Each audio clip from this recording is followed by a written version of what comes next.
What is is there a decision on this somewhere instead of a tweet? One of the most annoying things that Twitter did was deprioritizing tweets that have links in them. I hate that change on Twitter. It drives me crazy that there have to be games played now with like doing another tweet or quote tweeting a link or whatever. It's so annoying. President Trump showing MBS the auto-pin picture he has put up for President Biden. Questions from reporters. We anticipate both leaders will take questions. We will cover that live as it's coming up. This visit is clicking along pretty quickly now with some unexpected stops along the way. But the Oval Office is just a few steps away from where they are now. So we may hold for just a second while they... What a disgusting loser. We should be able to do annulments for presidents. By the transcendental principle of deferred actuality, the mind does not think so much as it rehearses the possibility of thinking, generating a metaphysical after-image that we mistake for cognition. What we call experience is merely being's habitual mispronunciation of itself, a self-referential echo that insists on sounding profound despite having forgotten its own premise. Thank you. Good one. Have you ever played this old game called Terraria? Ugh. Excuse me, I beat... Was it called Cataclysm? Or Calamity, sorry. I'm very proud of the job he's done. What he's done is incredible in terms of human rights and everything else. And he's the crown prince, the future king, and I just want to pay my greatest respect to your father, the king, who is an amazing man. I met him early on. He greeted me at the airport at an age that was pretty high up there, and it was about 117 degrees, and he was standing on the red carpet as I came out of the plane. And he's amazing. And when I met his brilliant son, it was at the Oval Office. Shortly thereafter, you came in representing the country, and I called the father. I said, "This guy is fantastic." And I don't know if that helped you or hurt you, but obviously it couldn't have hurt too much, because here you are. Is it appropriate, Mr. President, for your family to be doing business in Saudi Arabia while you're president? Is that a conflict of interest? And Your Royal Highness, the U.S. intelligence concluded that you orchestrated the brutal murder of a journalist. 9/11 families are furious that you are here in the Oval Office. Why should Americans trust you? And the same to you, Mr. President. Now, who are you with? I'm with ABC News, sir. You're with who? ABC News, sir. Fake news. ABC fake news. One of the worst. Smack him in the face. Such a disgusting human being. I have nothing to do with the family business. I have left, and when I've devoted 100% of my energy. What my family does is fine. They do business all over. They've done very little with Saudi Arabia. His whole family. Whatever happens, I need to develop a position. Wait, is it tonight or tomorrow? For the Wick show, I need to develop a position on what we should do post-Trump. His whole family's wealth needs to be confiscated and by expropriated by the United States of America. 100%. That's the first thing that needs to happen. Actually, I'm sure they could do a lot. And anything they've done has been very good. That's what we've done. We've built a tremendous business for a long time. I've been very successful. I decided to leave that success behind and make America very successful. And I've made America more successful by far than it ever was, and that it ever could have been, no matter who was president. There would be nobody bringing in $21 trillion, that I can tell you right now. As far as this gentleman is concerned, he's done a phenomenal job. You're mentioning somebody that was extremely controversial. A lot of people didn't like that gentleman that you're talking about, whether you like him or didn't like him. I'm getting fed baited. You're coming for me, Cash. Just to be clear, the guy that Trump was talking about was a journalist that was critical of Saudi Arabia, of the monarchy. This journalist stepped into an embassy in Qatar, in Egypt, it was another country. He stepped into a Saudi Arabian embassy, I think, in another country to get some travel documents, and then they murdered him there. Was it in Turkey? They murdered him there. They cut his body up into pieces and they hauled him out in a trash bag. That's who he's saying. And it was, I think our assessment is that it was probably ordered by Mohammed bin Saud, MBS. It was probably ordered by this guy. So for him to say people didn't like this guy, what? So he murdered a journalist? That should make everybody in this room terrified. For the U.S. president to say that. I can tell you right now. As far as this gentleman is concerned, he's done a phenomenal job. You're mentioning somebody that was extremely controversial. A lot of people didn't like that gentleman that you're talking about. Whether you like him or didn't like him, things happen. But he knew nothing about it, and we can leave it at that. You don't have to embarrass our guest by asking a question like that. It's okay, just you ask, Mr. President. Please, go.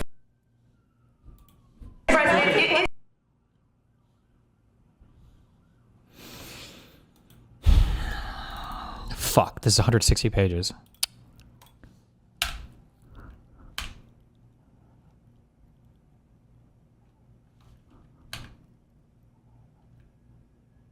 Mohammed bin Salman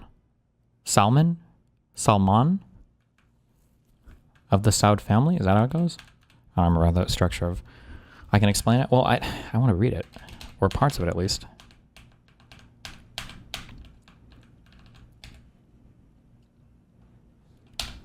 Let's go some of the top, some of the bottom.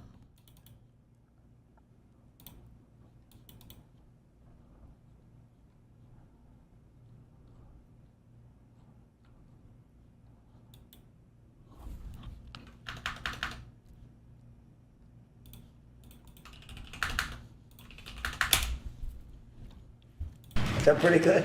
Mr. President, why wait for Congress to release the Epstein files? Why not just do it now? You know, it's not the question that I mind, it's your attitude. I think you are a terrible reporter. It's the way you ask these questions. You start off with a man who's highly respected, asking him a horrible, insubordinate, and just a terrible question. And you could even ask that same exact question nicely. You're all psyched up. Somebody psychs you over at ABC. You're going to psych it. You're a terrible person and a terrible reporter. As far as the Epstein files is, I have nothing to do with Jeffrey Epstein. I threw him out of my club many years ago because I thought he was a sick pervert. And I guess I turned out to be right. But you know who does have? Bill Clinton, Larry Summers, who ran Harvard, was with him every single night, every single weekend. They lived together. They went to his island many times. I never did. Andrew Weissman, I hear. All these guys were friends of his. You don't even talk about those people. You just keep going on the Epstein files. And what the Epstein is a Democrat hoax to try and get me not to be able to talk about the $21 trillion that I talked about today. It's a hoax. Now, I just got a little report, and I put it in my pocket, of all the money that he's given to Democrats. He gave me none, zero, no money to me. But he gave money to Democrats. And people are wise to your hoax. And ABC's, your company, your crappy company, is one of the perpetrators. And I'll tell you something. So why not just sign it now? I think the license should be taken away from ABC because your news is so fake and it's so wrong. And we have a great commissioner, the chairman, who should look at that, because I think when you come in and when did you hear that? Did anybody hear that?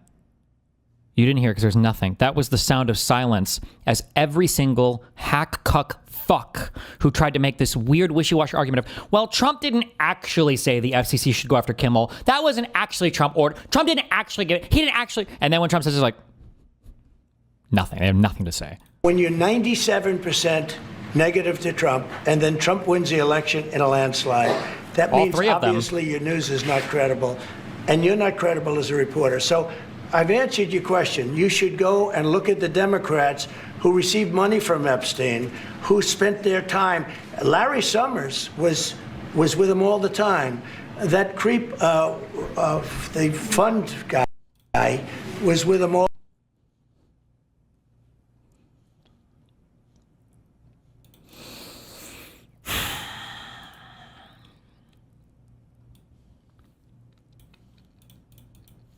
Okay, stop looking at me shit. I need to go through this real quick.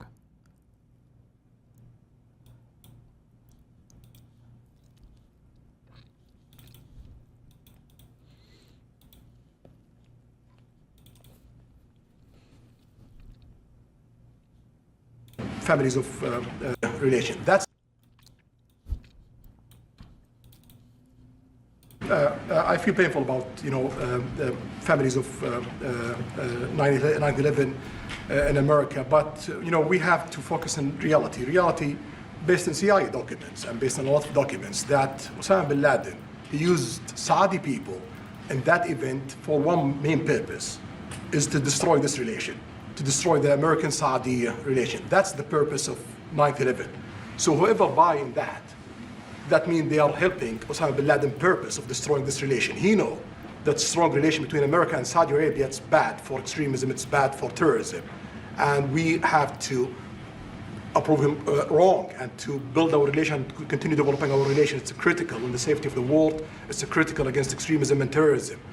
I feel painful about, My understanding is what he's saying is technically true. A lot of people like to say, I think I've said this in the past before I knew more, that Osama bin Laden was a Saudi Arabian. All the hijackers were Saudi Arabian. Osama bin Laden, I'm pretty sure, was fucking exiled from Saudi Arabia. He was not on good. There's a reason why he was in fucking Afghanistan or whatever. Some of it, to some extent, was to, I don't know if he chose every hijacker to be Saudi Arabian for the express purposes of harming U.S.-Saudi relationships, but, Pakistan, not Afghanistan, sorry. Or no, it was that, shut the fuck up. The Taliban were in, Al-Qaeda was initially in Afghanistan. He was ultimately caught in Pakistan, but he operated out of Afghanistan with Al-Qaeda, right? Didn't they initially? Eventually, he fled to, I think, Pakistan. There's the politics in the Middle East it's funny because tankies get this a little bit better, kind of, unfortunately, than non-tankies. The Saudi Arabia is seen as basically the U.S. puppet, essentially. And your extremists do not like Saudi Arabia. Now, in the U.S., all Muslims, depending on who you are terrorist enemies or whatever.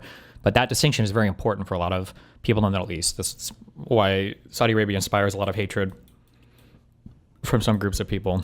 And then if you look at the Hassan types, they're always hating Saudi Arabia. They'll say it's for human rights abuses or some other bullshit, but it's because they view them as a U.S. puppet, an arm of our imperialism. Wasn't bin Laden's initial big issue that the U.S. had military bases in Saudi? I don't know. He had a lot of different issues. He didn't like U.S. intervention in the Middle East, basically, at all. Jeffrey V. Brown, U.S. District Judge. In August 2025, the state of Texas enacted a new electoral map to govern elections for the U.S. House. Okay, this is a big deal because this is a circuit court ruling. So remember, in the federal court system, so if you're bringing a case in the U.S. to a U.S. court, not a state court, a U.S. court, the federal courts are located in states because you have to be somewhere geographically. But your first court is your district court. So the Southern District of Florida, Southern District of New York, whatever. And then when you appeal, you go up to your appeals court, which are your circuit courts. And then if something goes, the next step from a circuit court would be the U.S. Supreme Court. So my understanding is that this is a United States District Court, Western District of Texas. Oh, wait. I thought Kafka said this was a circuit court decision. This is a district court decision right now.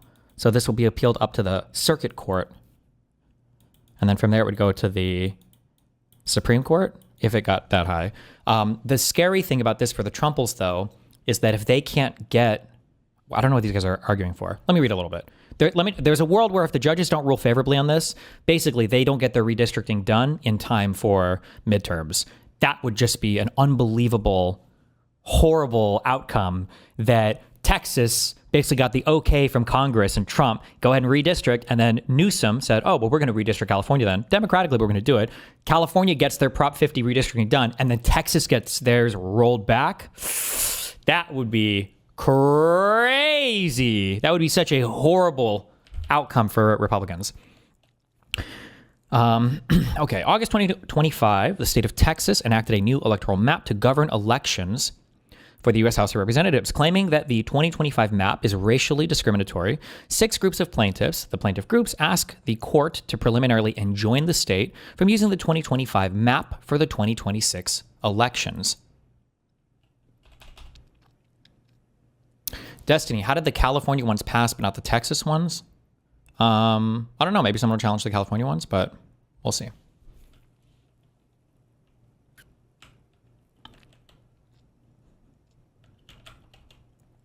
For the reasons explained below, the court preliminarily enjoins the state from using the 2025 map, the court orders that the 2026 congressional election in Texas shall proceed under the map that the Texas legislature enacted in 2021, the 2021 map. The way to stop discrimination on the basis of race is to stop discriminating on the basis of race. Chief Justice John Roberts. Public perception of this case is that it's about politics. To be sure, politics played a role in drawing the 2025 map, but it was much more than just politics. Substantial evidence shows that Texas racially gerrymandered the 2025 map. Here's why. Is this a judge reading this? Okay. This language feels a lot more informal than what I'm used to reading in these. But maybe it's because it's a district reading.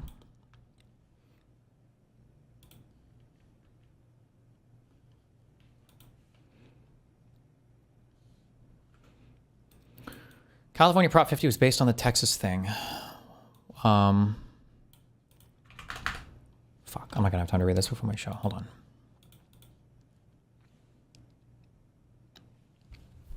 This is a 3-judge panel in the Fifth Circuit, but not an appeal. Oh, okay, gotcha. The amendment proposed by Assembly expressly amends California, adding a section there too. Proposed amendment, the Election Rigging Response Act. President Donald Trump has called on Republican legislators under the state community special legislature of the state of Florida as established Republicans urge the state. President Trump and Republicans are attempting to gain enough seats. President Trump election rigging scheme is term elections. California to commit to fair and impartial it's a duty to defend democracy. People in California apologize have the power to approve temporary congressional response to President Trump's election rigging scheme.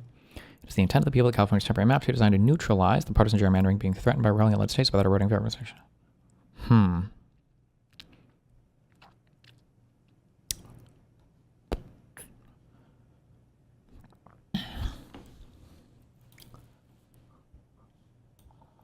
Yeah, I have to read what's added to the article itself, because this could be the justification for passing it, but I don't know if this would require Texas to do it.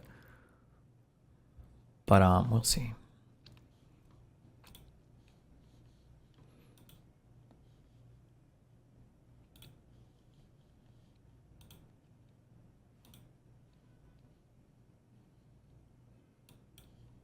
Oh my fucking god.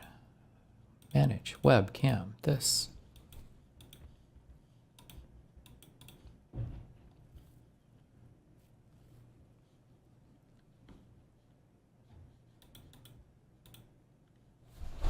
Test. Nope.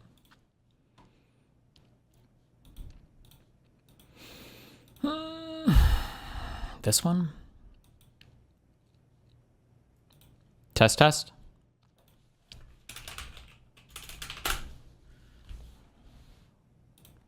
5024. That's 702-763-5024. Or check them out at radioyou101.com.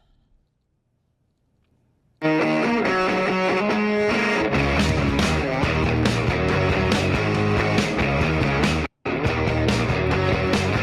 right, welcome back. It is Pushing the Limits on a Tuesday. I'm very fortunate that I have a Rolodex of some wonderful people. Ron Filipkowski, obviously being one of them. He joins us every week. Ryan Shedd, one of the best left-leaning podcasters around, is going to be joining us in studio tomorrow. And, you know, I joined the Un-F America tour with Z and the gang. I just think it's awesome.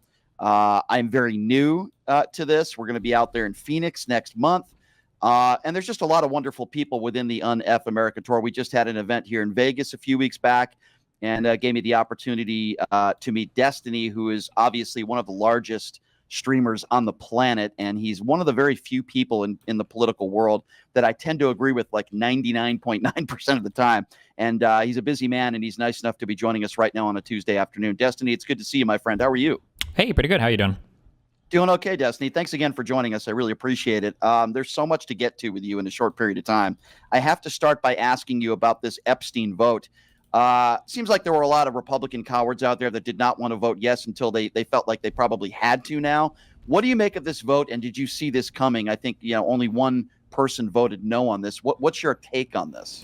I mean, it's inevitable at this point, right? If you know it's going to pass, you probably don't want to be the person voting against it.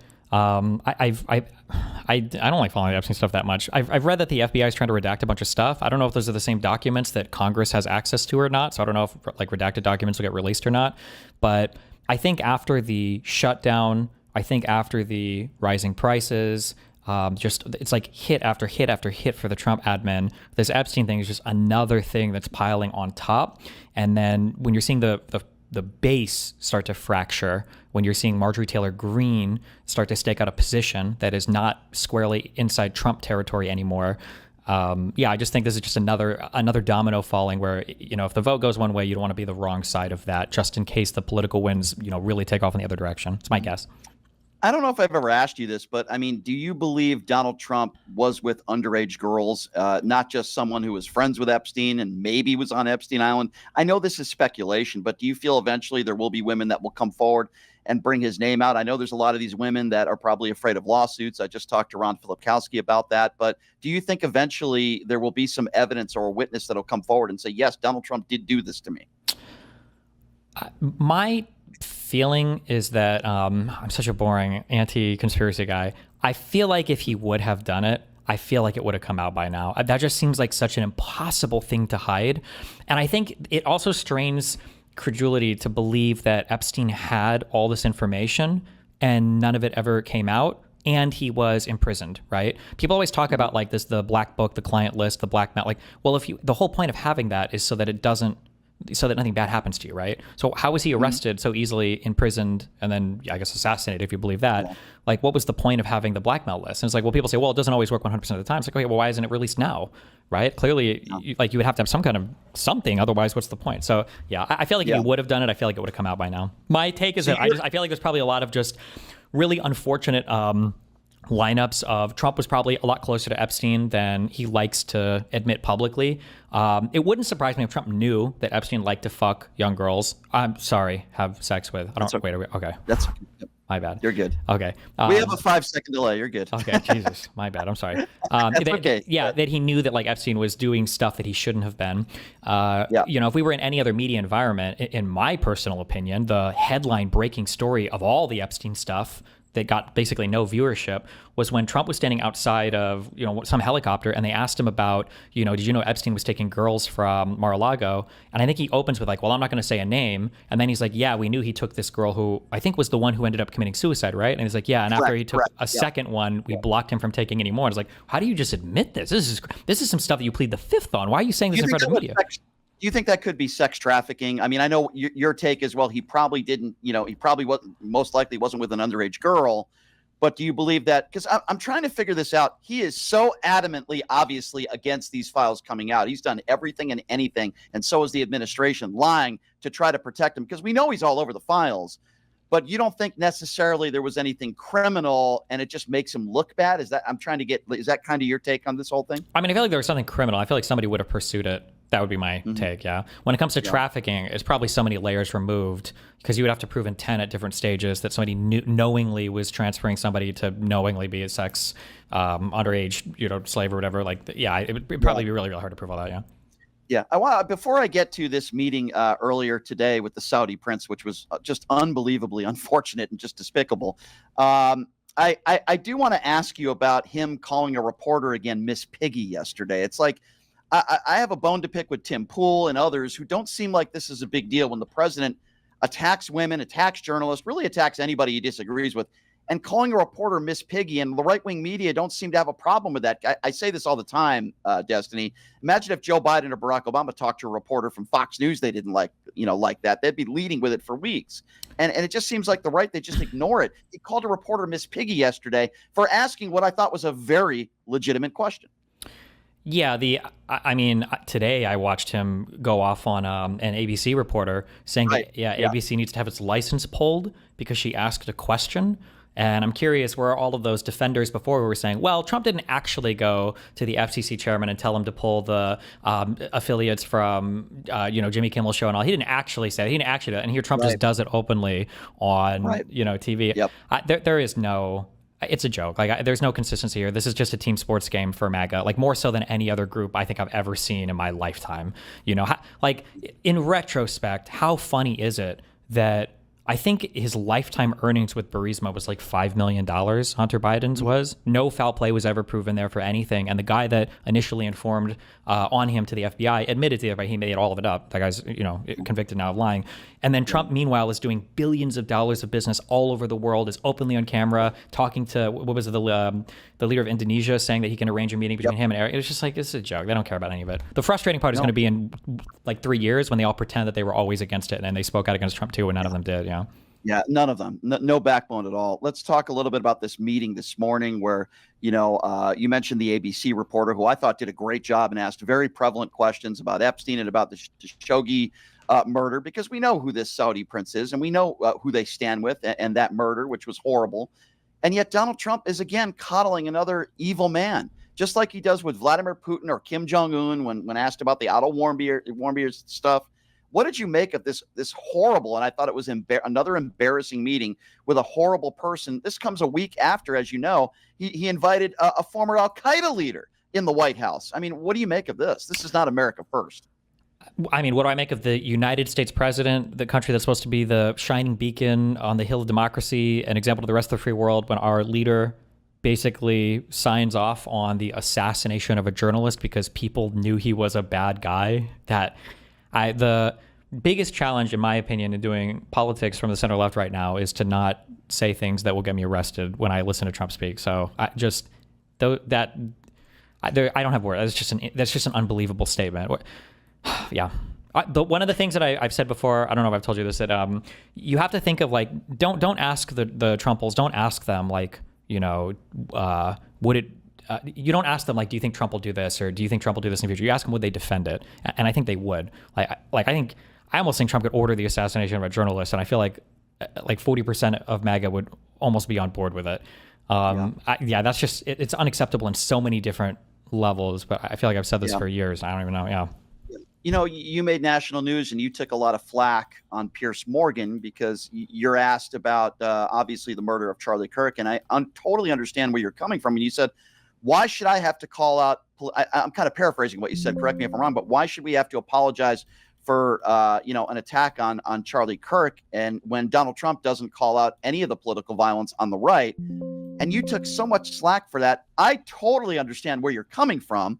Obviously, I know you. I know you don't want political violence on either side of the aisle. I know that about you. Sure. Well, to be clear. Or sorry, finish your question. Go ahead. My bad. No, go ahead. To be clear, it's not that you personally know that. I've said that publicly too. I think I actually even said it twice on that Piers Morgan show. I go out and I do these events. I don't want to get killed, right? I don't think it's not good that we're killing each other in the United States, and we have been quite a bit over the past half decade. We've been engaged in political violence, like killing political leaders from politically motivated individuals. It's not good. It's crazy. It's insane. But it's more insane to me that it's impossible on the right for them to just tell their president to say, hey, all of us should calm down. That's insane to me. And to be paraded around as a liberal when every single lawmaker, every single left-leaning liberal talking head is all saying violence is bad, we all need to bring down the violence, we need to stop, to be like, do you disavow violence? And meanwhile, Donald Trump is basically cheering it on. It's unacceptable. It's an inhuman behavior, in my opinion. But your point is well taken, because you never hear the right. How many of them apologized about what took place on January 6th? I mean, some of them were calling it a tourist visit. The Marjorie Taylor Greens and others of the world. Donald Trump pardoned some of those people who beat police officers with their own batons, called them hostages and patriots. We didn't hear a lot of apologies from the right. They don't want to call it an insurrection. If the left did that, the left would still be apologizing about it today. Why? I mean, there's so many double standards, and I totally understand where you're coming from, but yet people seem to be bashing you.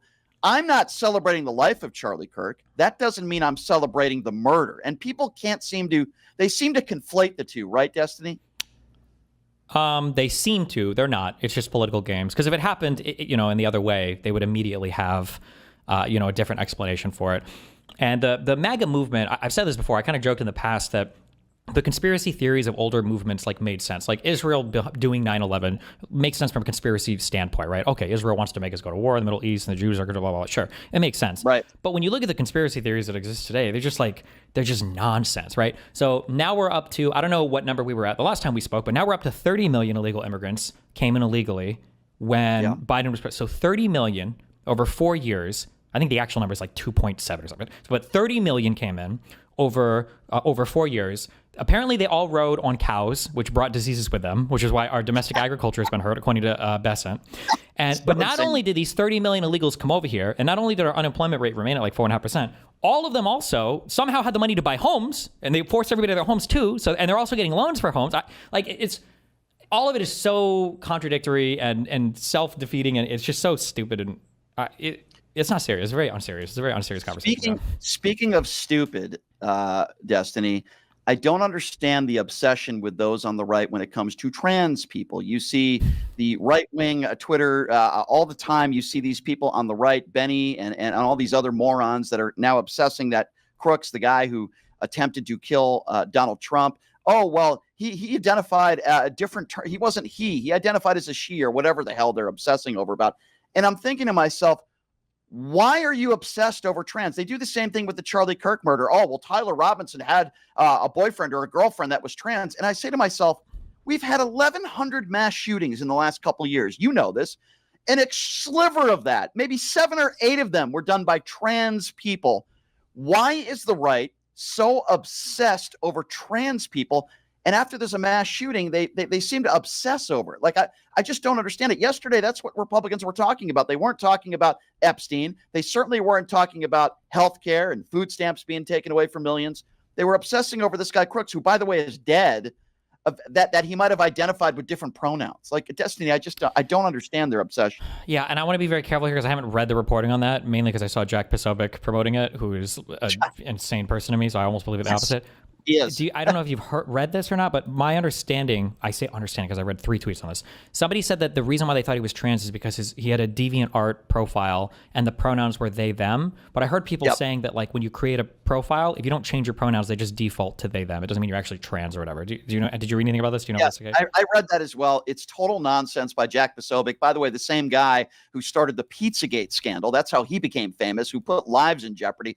Yeah, I agree with you. I don't think there's any. Isn't he the author of the book? What is it called? Like Subhumans or Inhumans or whatever? About how liberals are all like secret communists or whatever. Jesus Christ. Yeah. He's a complete fraud. Yeah. And but here's the thing, Destiny. Fox News is leading with this stuff. Jesse Waters is talking about it yesterday as if it's a real story. And let's just say, hypothetically speaking, Destiny, this was true. What the hell does it matter? What does it matter if he was trans or not? I don't understand the what are they saying? Everybody that's trans is mentally ill, right? That's what a lot of these people on the right say, which I think, by the way, is absurd. But, like, what are they trying to do by they just enjoy attacking transgenders? Like, I don't understand why this is even prevalent to the Charlie Kirk stuff. Yeah, Charlie Kirk did not like transgenders. He was anti-trans. Okay, great. Well, and I think it's because Democrats somehow got bamboozled into staking out an unpopular position on it, especially related to the trans athlete stuff. And since conservatives identified that as like one cultural issue that they could push on and win, they just decided to basically stake out their entire campaign on trans issues. Like, literally, that's everything. Like, that's like Trump could be standing in DC, giving a speech comforting the nation as nuclear missiles are heading towards us, knowing that we're all about to die, saying like, well, at least we got rid of transgender for everyone. And then the bombs explode and we all, die. And it's like, that's like the one issue that conservatives love to obsessively harp on over and over again. And then the goal obviously is if somebody's trans, they must be left wing. So if they can paint them all as trans, then they can also paint them all as left wingers. But, there are really great clips. I don't know if I've ever showed you or sent you, probably not personally these before, but like Megyn Kelly talking on a show, The Fifth Column, I think. When I say things, Republicans understand everything that I say because they do it. They understand that you can never apologize. You can never show weakness. You can never disavow your side. You always have to do everything you can to avoid responsibility, to push shooters on the other side. And that's how they act all the time. And then if anybody on the left even seems to do that or calls out that game, then they jump that person. But they know that it's a good strategy because they do it effectively. Because let's say every shooter was trans. So how easy would it still be to say, like, yeah, even if they were trans, nobody should do political violence? That should be a really easy thing to say, even if none of the shooters are yours. Yeah. Yeah, no, I completely agree with you. I always wanted to ask you this because I think for the most part, you're one of the top 5 or top 10 most popular people covering politics on social media. And I don't believe you've ever said anything to get clicks or to make money. I genuinely believe everything you say, you mean.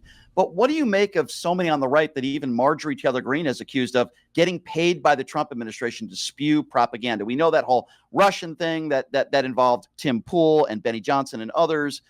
I feel like a lot of these people don't actually mean what they say, Destiny. I don't think Jack Posobiec means what he says. I don't think Benny Johnson always believes the things that he say. Do you get that sense with these people that a lot of them, maybe not all of them, but a lot of them say things just to get clicks and make money? There's some fancy abbreviation that I don't know if it's the NSA or CIA or somebody has when they analyze like the Russian propaganda model. You can identify there are different vectors that you can work through to get people to do propaganda for you. Some are financially motivated, some are ideologically motivated, others can be motivated by other things. I think that when you look at, if you want to have like a real view of politics, you need to be able to look at people and understand why are they saying the things that they're saying, like what is the purpose, what are they trying to get. It's like when I look at Marjorie Taylor Greene right now, I something I've said for a while is that so Trump is a cult leader. Trump is a narcissist, and that's it. So there are no political people that he's appointed to reign in his stead. So Trump is not trying to make a king. He's not trying to help the party. He doesn't care about anyone himself. So once Trump is gone, the Republican Party is going to be scrambling for who the new leader is and to fill that vacuum. And I feel like people, I don't know when they're going to start jumping ship.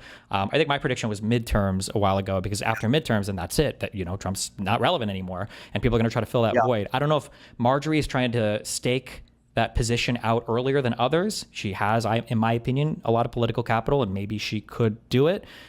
So when I view, I get very annoyed because sometimes I feel like people on the center left, the far left, I've written all these people off, whatever, but the far left people are crazy. But some people even on the center left look at what Marjorie's saying and they're like, oh my gosh, she's actually coming around. She's being reasonable. I was like, no, she's vying for political power and she's trying to stake out an independent position from Trump. And that's why she's pointing out the bad things he's doing, not because she has some principled position on anything. If Trump were to take her back under her wing and they were cool, she would go back to everything immediately again, Yeah. She didn't seem to have a problem with Mike Pence getting the death threats. She didn't seem to have a problem with all these people on the right that didn't agree with Trump, and they did the same thing to them as they're doing to Marjorie now. So I couldn't agree with you more. I don't feel bad for Marjorie Taylor Greene. I think she's a phony, and all of a sudden now she wants to play victim. Well, guess what? I think it's too late. Last question I wanted to ask you, Destiny, is that, as you become more and more popular, and you're a household name now, of course, you get more attacks from trolls, even death threats, and people that want to talk about your personal relationships in the past. I mean, I'm not at your level, surely, with the following that you have. But, as I've become a little bit more popular, I've started to have to deal with nonsense like that, too, the things that people say about me. I'm wondering how you deal with that personally, like in your personal time. Does that bother you at all? Do you just ignore it when people are talking about your family or past relationships, really personal stuff that I'm sure a lot of it is untrue? How do you deal with that personally? Do you let it get to you? How do you deal with that? My goal is to make such a splash interpersonally that someday I end up in some of these Substacks or blogs. So, working my way there. I don't know if you saw that one recently about the congressman and the Olivia whatever. So, hey, make a good story, make it interesting to read. I want to have a fun autobiography at some point, or biography. I get assassinated, so fuck it, screw it. Yeah, that would be fascinating. By the way, I really enjoyed that debate you did, the abortion debate you did in California. I think I was second up to bat. If you weren't able to do it, I was going to do it. But I thought you did a wonderful job, and it seemed like it was a really good conversation. Respectful, right? Yeah, a little short, I think, but yeah. Yeah, I thought you did a really good job there. All right, well, I'll let you get back to it, Destiny. Always appreciate what you do, and I certainly always appreciate it when you take the time to join me on the show. We'll see you in Phoenix, my friend, right? Yeah, I'll see you there. All right, see you there, Destiny. Thanks again for the time, man. Appreciate you. Bye. There you go, everybody. Destiny. Also, by the way, his name is Steven. We can call him Steven, but I like to call him Destiny. Yeah, he's extremely popular. I mean, he's been very popular for a very long time. I would say he's probably one of the— True, I am.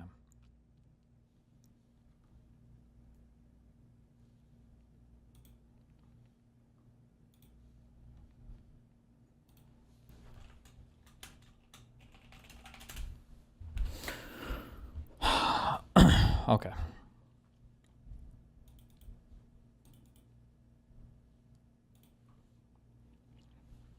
It's a policy. Okay, this is the section. Section 4 is added to Article 21. It is the policy of the state of California to support the use of fair, independent, and nonpartisan redistricting commissions nationwide. The people of the state of California call on the Congress of the United States to pass federal legislation and propose an amendment to the U.S. Constitution. Wait, it is the people of the state of California, the Congress of the United States to pass federal. to require the use of fair, independent, and nonpartisan redistricting commissions nationwide in response to the congressional redistricting of Texas 2025, and notwithstanding any other provision of the Constitution, the single-member districts for Congress reflected in Assembly Bill 604, pursuant to the requirements, be used for every congressional election for a term of office commencing on or after the date of the Senate becomes operative and before the certification of new congressional boundary lines drawn by the citizen. The Attorney General has the sole legal standing to defend any action. California Supreme Court is original exclusive jurisdiction. All proceedings which congressional the Citizen Redistricting Commission established Section 1. Okay, so it doesn't matter if the Texas stuff gets blocked. I think they can still go through with this. Yeah. Whew. Okay. Earlier this year, President Trump began urging Texas to redraw its U.S. House map to create 5 additional Republican seats. Lawmakers reportedly met that request to redistrict on purely partisan grounds with apprehension. When the governor announced his intent to call a special legislative session, he didn't even place redistricting on the legislative agenda. But when the Trump admin reframed its request as a demand to redistrict congressional seats based on their racial makeup, Texas lawmakers immediately jumped on board. On July 7th, Harmeet Dillon, the head of the Civil Rights Division at the DOJ, sent a letter to the governor and attorney general of Texas. We saw this. This is what was on Twitter. Making the legally incorrect assertion that 4 congressional districts in Texas were unconstitutional because they were coalition districts, majority non-white districts in which no single racial group constituted a 50% majority. In the letter, the DOJ threatened legal action if Texas didn't immediately dismantle and redraw these districts. That's bullshit. They were never going to do anything. This is pretextual, meaning they just said this to say, oh, look, now Texas has to do it. A threat based entirely on their racial makeup. Notably, the DOJ letter targeted only majority non-white districts. Any mention of majority white Democrat districts, which DOJ presumably would have also targeted if its aims were partisan rather than racial, was conspicuously absent. 2 days later, citing the DOJ letter, the governor added redistricting to the special session's legislative agenda.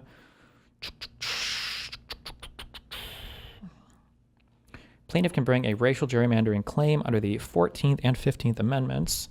A racial gerrymandering claim alleges that the state, without sufficient justification, has separated its citizens into different voting districts on the basis of race. The plaintiff must prove the state subordinated race-neutral districting criteria. Intentional vote dissolution. So these are the reasons why they can bring action. It is not illegal for a legislature to enact a redistricting plan with the purpose of favoring one political party over another. When a plaintiff brings race-based gerrymandering claims, partisan motivations acts as a defense, not a jurisdictional bar. These principles will likewise prove critically important below. Ooh, okay, hold on. Let me think about this.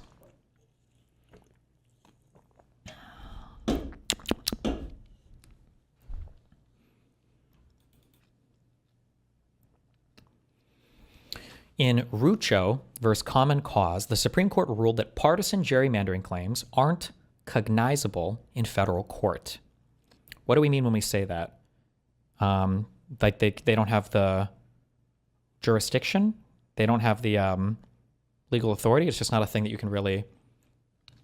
Partisan gerrymandering claims present political questions beyond the reach of the federal court. So it's like okay.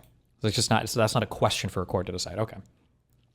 Subject to legal restrictions that exist in some states, but not in Texas, it is not illegal for a legislature to enact a redistricting plan with the purpose of favoring one political party over another. When a plaintiff brings race-based gerrymandering claims, partisan motivations act as a defense, not a jurisdictional bar. These principles will likewise prove critically important below. Ooh, okay. So that's a little counterintuitive. You might think that somebody says, you actually, you were race-based districting or whatever, and you, or hold on, the plaintiffs in this case are people challenging Texas. So those people are saying you're race-based districting, and then on the other side, they have to prove that they weren't race-based districting, but they could use partisan districting as a defense of that. They could say, no, we just wanted to favor Republicans. That argument wouldn't be illegal. That would actually be a valid defense. We were doing a partisan redistricting, not racial redistricting.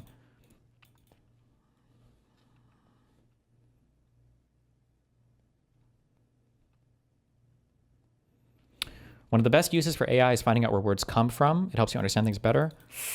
I think it would, maybe if you have like the Lexus or Westlaw AI, you have to be careful for legal terms because legal terms can have very distinct legal meanings that sometimes AIs won't always get.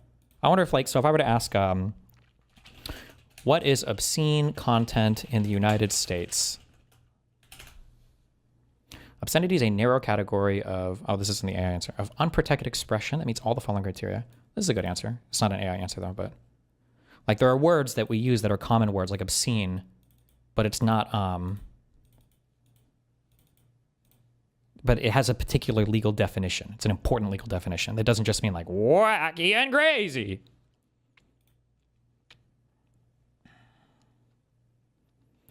Destiny, I do this with medical terms. Oh, that is true. Yeah, because I had to look it up before because the last time I went to the hospital, my doctor told me I had big dickitis, and I didn't even know what that meant. But I actually found out he didn't even medically analyze me. He just knew it because his mom was so sore every time I'd hang out with her the day after. Woo, yeah! Sorry. I'm done.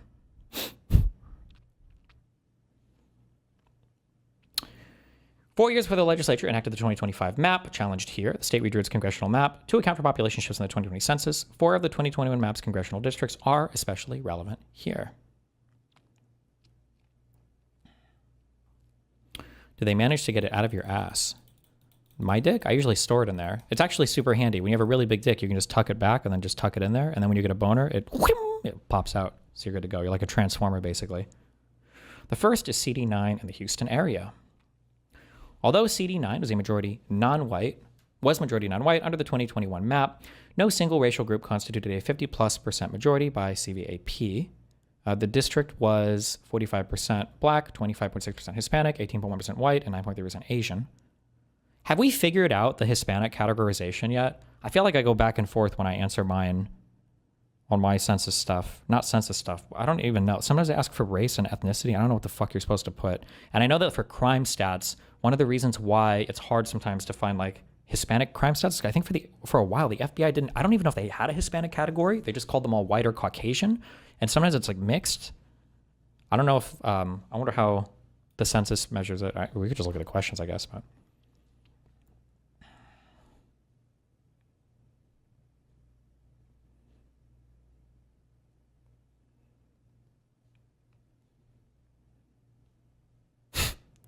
What is this?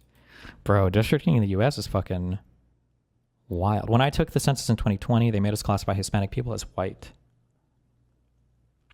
Damn, these guys are almost completely surrounded. It's like they're playing the blob game.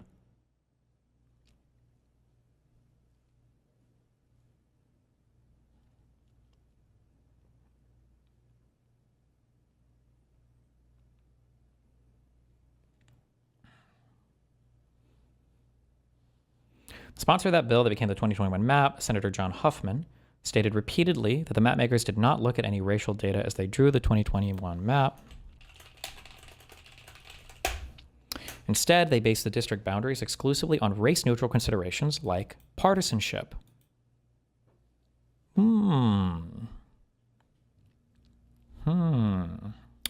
plan that the mapmakers drew on partisan grounds appeared to also satisfy VRA Section 2, Voting Rights Act, as Campos interpreted it, so the legislature passed the map.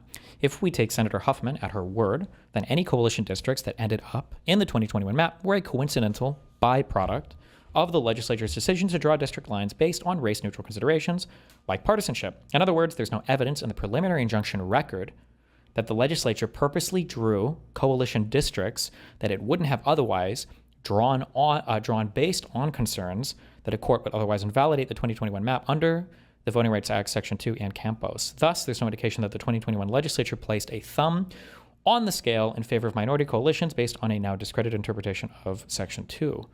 Welp.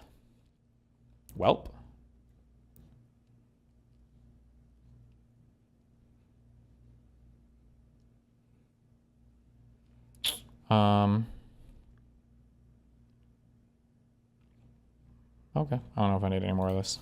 There's probably other arguments here.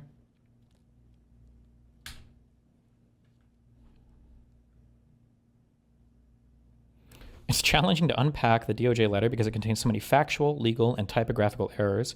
Indeed, even attorneys employed by the Texas Attorney General, who professes to be a political ally of the Trump administration, describe the DOJ letter as legally unsound, baseless, erroneous, ham-fisted, and a mess.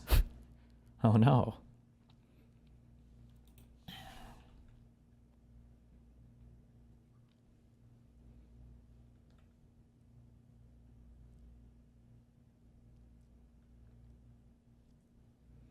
Destiny, how is this kind of loophole even allowed? Like if a party was just overtly racist and they gerrymandered only for them? Well, when it comes to arguing racial stuff, you can also argue effect. You don't have to argue just cause. You can argue effect as well. So like if I were to say something like, I'm going to make it so police arrest everybody that buys Jerry Curl. I don't even know if that's it. Or whatever, like that, like if the effect ends up, being like 99% some racial group or whatever, then you end up like that can get struck down as well.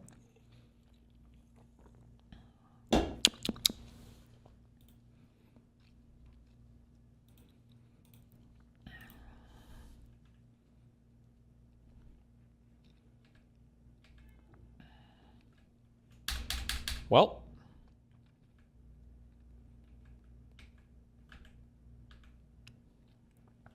for the foregoing reasons, the court grants the plaintiff group's motions for a preliminary injunction.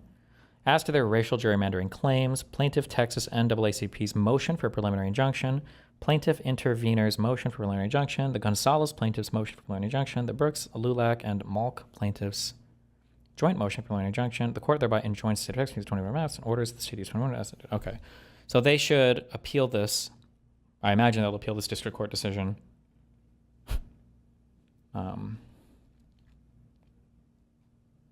Damn. Good luck.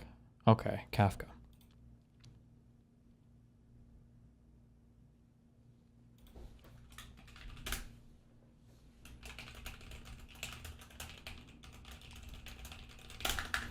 There's a cope argument that this invalidates Prop 50 because it originally was supposed to only trigger if Texas went through the new maps. Nope, we read that. I don't know, or that might be a cope argument, but we read the Prop 50 addition to Article 21 or whatever, and it doesn't do that.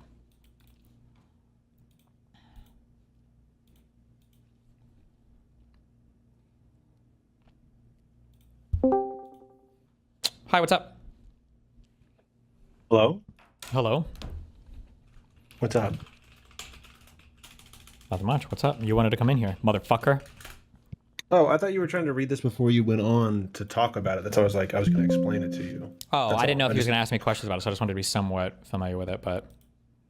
Okay, I feel yeah. like this No, looks, assuming the legal arguments are true, and they're not, and this court is not getting anything wrong in the first couple paragraphs, they said that there's nothing so far in the record. So for a preliminary injunction, both sides have the right to present evidence to the judge, and it sounds like the defendants in this case, which would be the Texas Attorney General, the Texas Department of Justice, whatever. Ken Paxton. Yeah, have submitted absolutely nothing in the record to demonstrate that the districts were drawn along racial lines.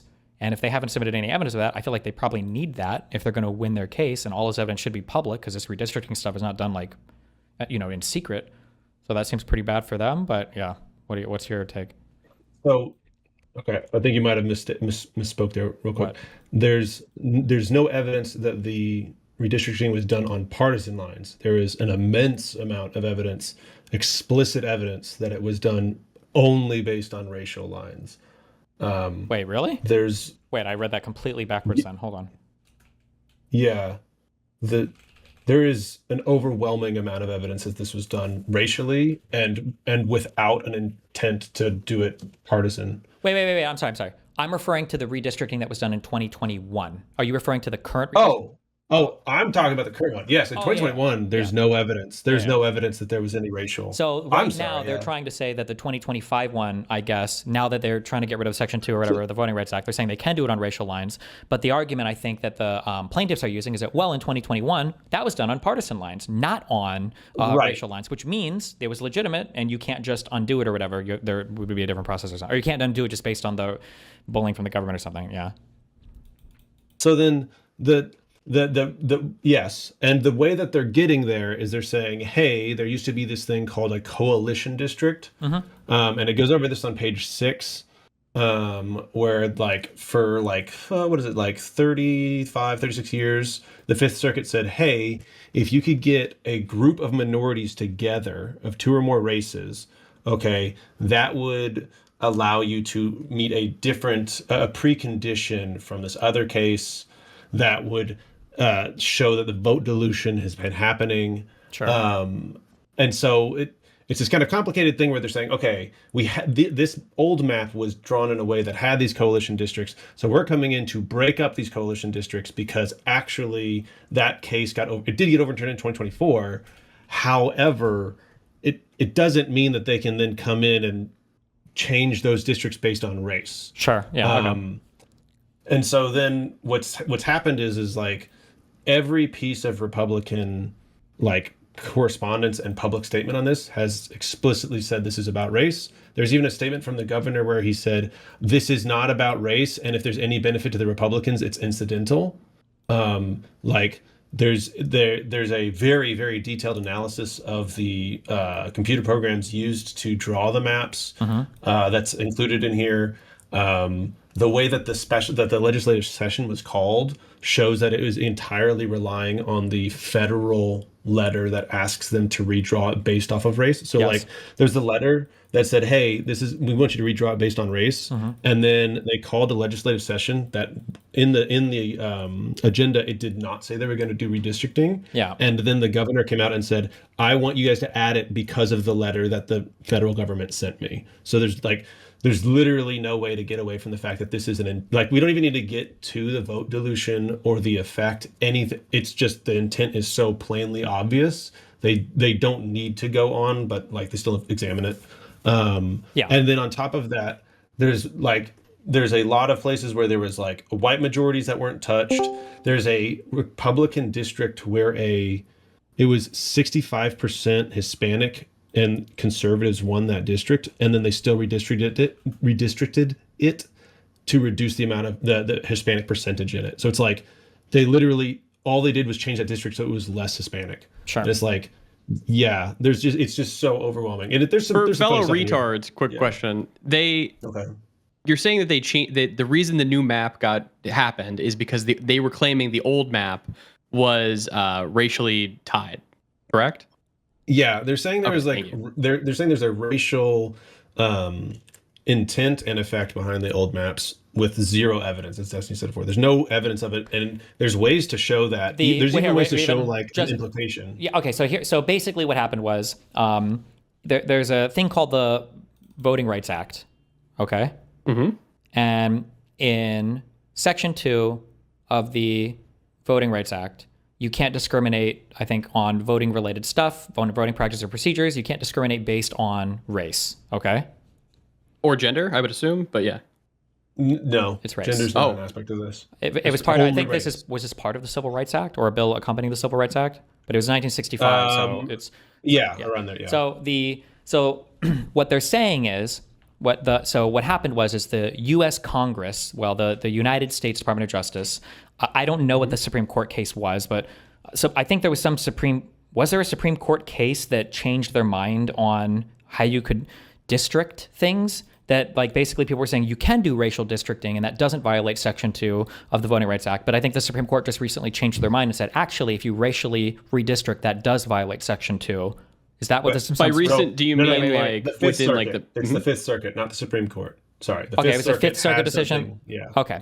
There was a question of a racial nature that was decided, and it does not do what the government says it does. It has something, it's totally unrelated to what they're claiming it does. Okay, sure. But okay, so basically what they're saying is, okay, so the Fifth Circuit, Texas is part of the Fifth Circuit, right? We've got these massive circuits that encompass multiple states. These are the your first level of appeals courts for federal courts, okay? Okay, so Mr. Mouton, okay? So the government, the United States government, okay, Pam Bondi, the Department of Justice, they basically go to Texas and they say, hey, you guys had a Fifth Circuit decision, okay? That's the courts that you're a part of. And they said, you guys can't consider race to do your districts. So the maps that you guys drew in 2021, those are unconstitutional and they're bad and you need to redraw them or we're going to sue you guys and make you redraw them. Now, it's probably a strained legal interpretation. It's probably bullshit. The Fifth Circuit interpretation is not, this is probably not true. And also, it's not a genuine threat from the U.S. government to the state of Texas, but it gives Texas a reason, Abbott, the governor, and Paxton, their attorney general, to go, oh, well, I guess we got to redraw, guys. Let's go get rid of these 5 Democratic districts, okay? But that argument from the letter that the DOJ sent to Texas is saying, because of what your Fifth Circuit said, you guys can't draw districts based on race. So now you guys need to redraw those 5 districts. Well, now what has happened is that a Texas court, I'm sorry, a U.S. court in Texas, okay, their district court, has said, well, actually, if you go back and you look at the 2021 districts that were drawn, these districts that were drawn weren't drawn for racial reasons. These were done on a partisan basis. It wasn't drawn. They weren't drawn for racial reasons. So whatever, even if we go with this dumb interpretation of your Fifth Circuit decision, you can't undo We shouldn't have to redraw districts because they weren't done on a racial basis. And it doesn't seem like right now the government, the defense in this, the state of Texas, has produced any evidence that those maps were drawn for racial reasons in 2021. But it does seem like they want to redraw them for racial reasons in 2025. Got it. So, and that was Trump's Department of Justice who did that? Trump's DOJ is the one that, was bullying Texas. It's a pretextual thing to get them to redraw the districts to get more Republican districts, Okay. Could that be, like, illegal? What do you mean? If they have no proof? The letter that they sent? Yeah, like the letter that they sent. Like, let's say they have zero proof that it was done on racial or whatever, but apparently they're saying there's all these like rules of civil procedure. Supposedly there's like sanctions in districts, but now from my own personal experience and now from watching how the government acts, I actually think you can just file whatever fucking case you want in any fucking court. It doesn't matter how fucking retarded your argument is. People will listen to you say dumb shit.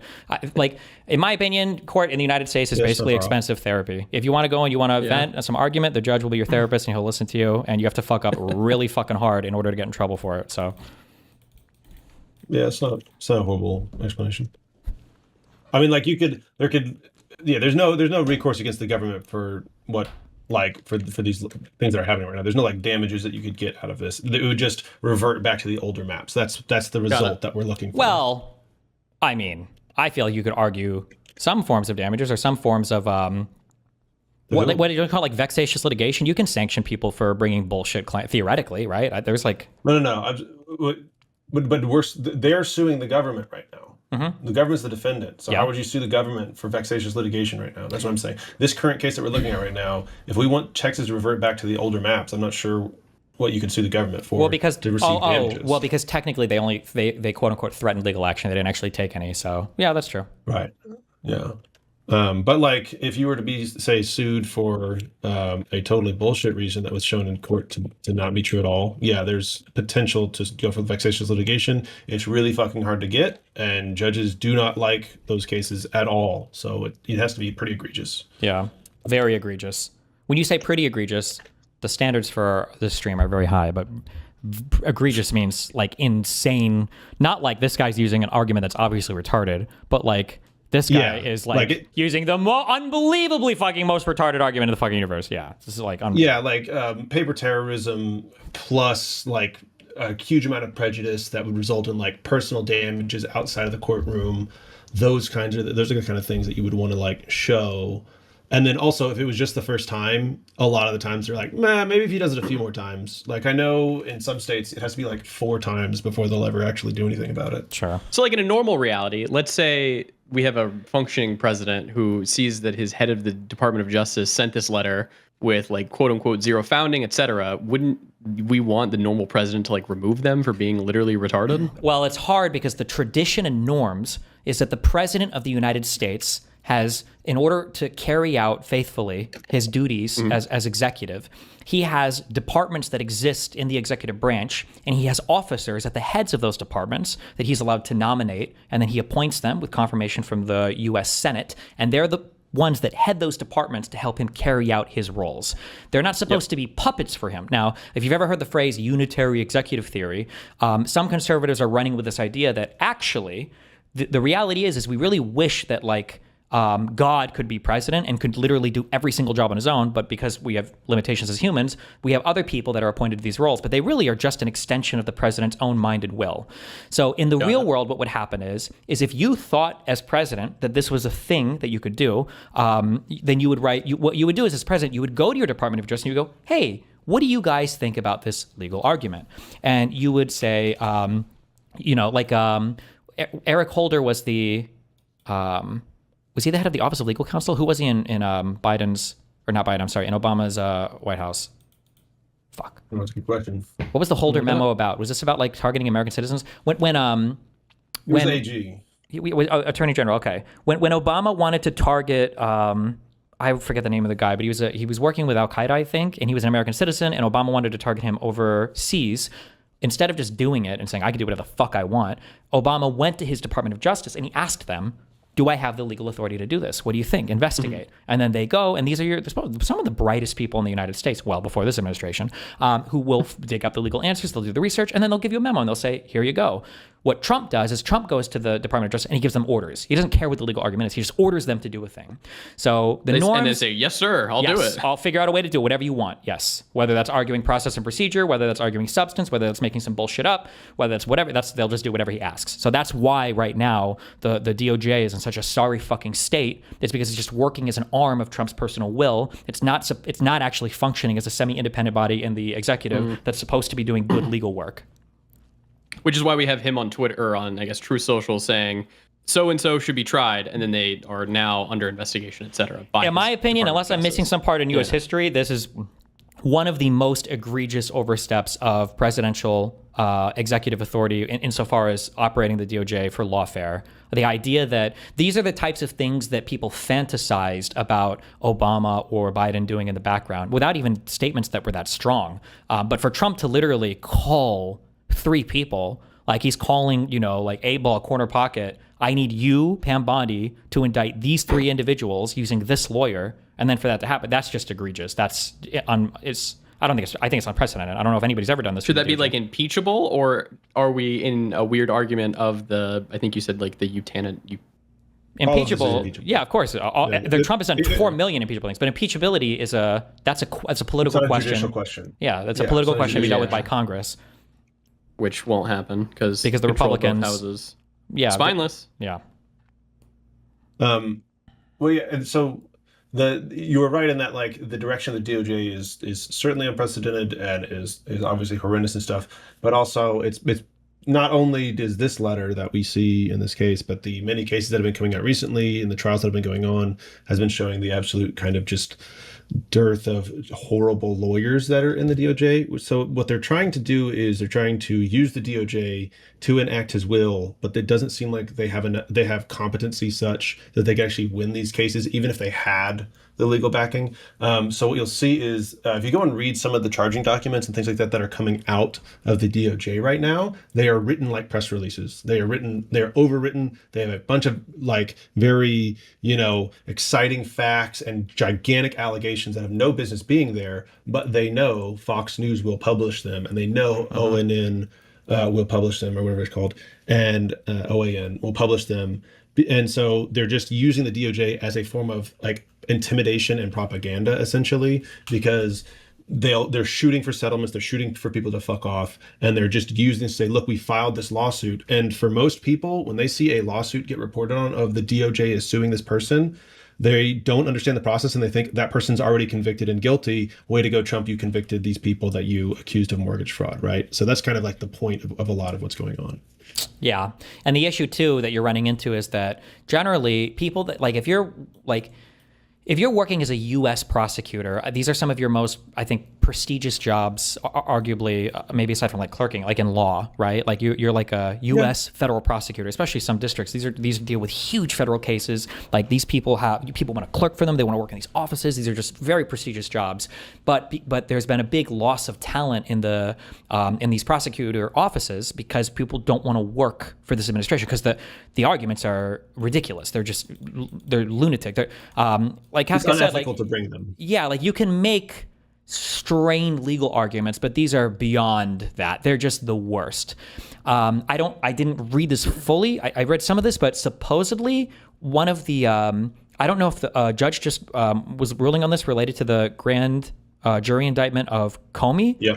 But is it Lindsay Halligan, who I think is she is a prosecutor who's working out of the Eastern District of Virginia.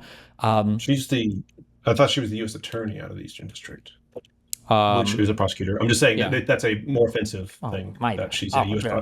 attorney. U.S. attorney. My bad. In the Eastern District of Virginia. So I think her background is in what is like insurance law. Insurance defense. Yeah. Insurance defense.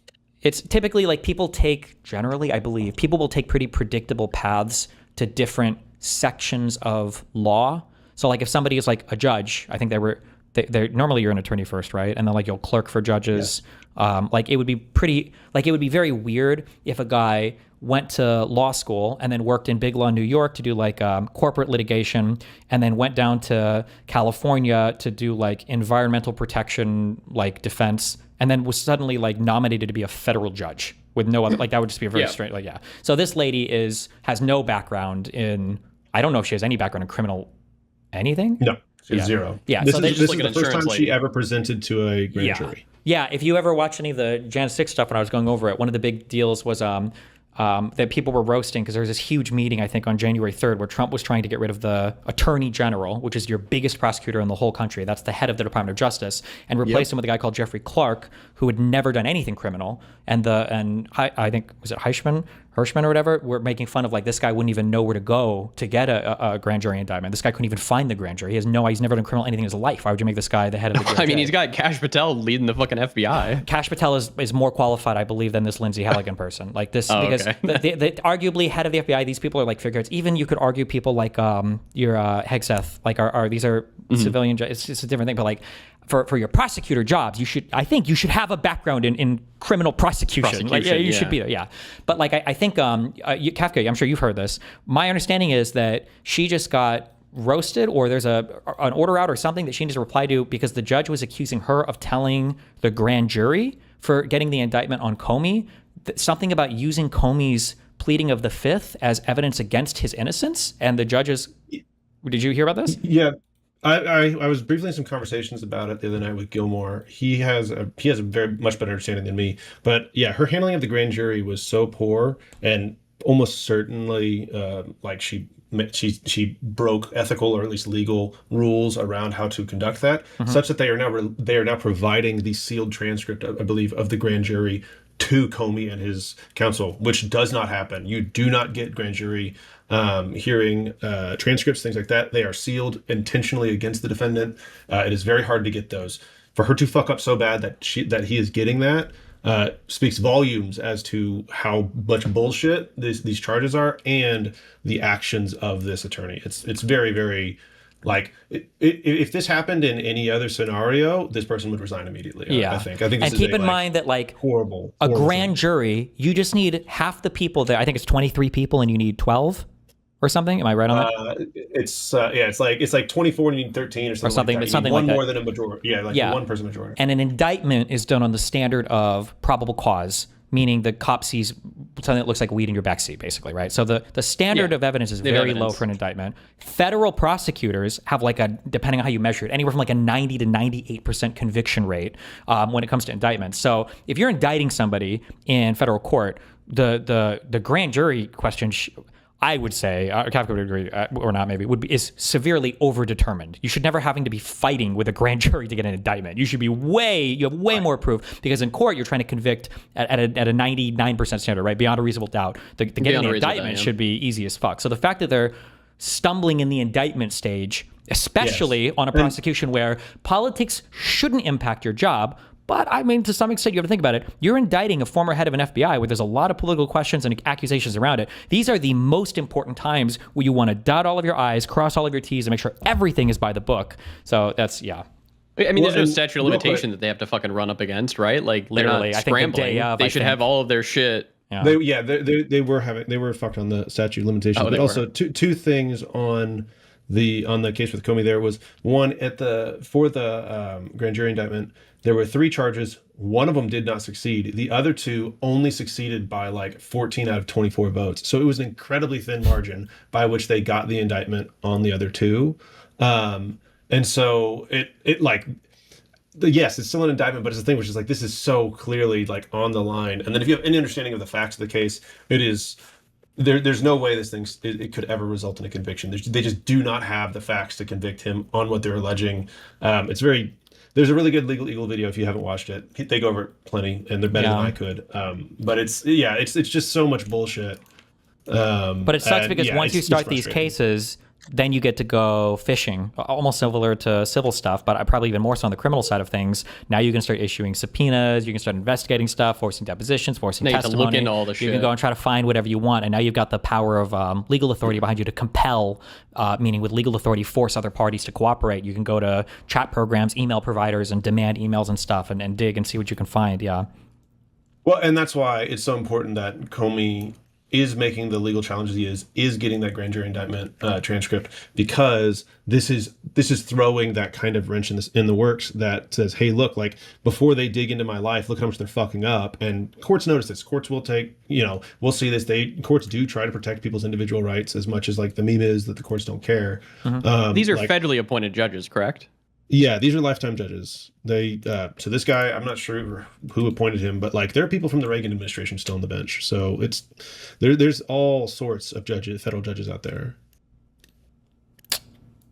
I'm just like, I guess we're kind of in a world where we're getting Trump judges, and what if they start ruling on fucking Trump cases and just giving over like the it depends. DOJ, You got to like, make retarded fucking rulings? There's a big difference The between judge- Trump 1 judges and Trump 2 judges also, but go ahead. Yeah, because the judge in the redistricting case we were just talking about, that was a Trump judge, and they still Trump 1 or Trump 2?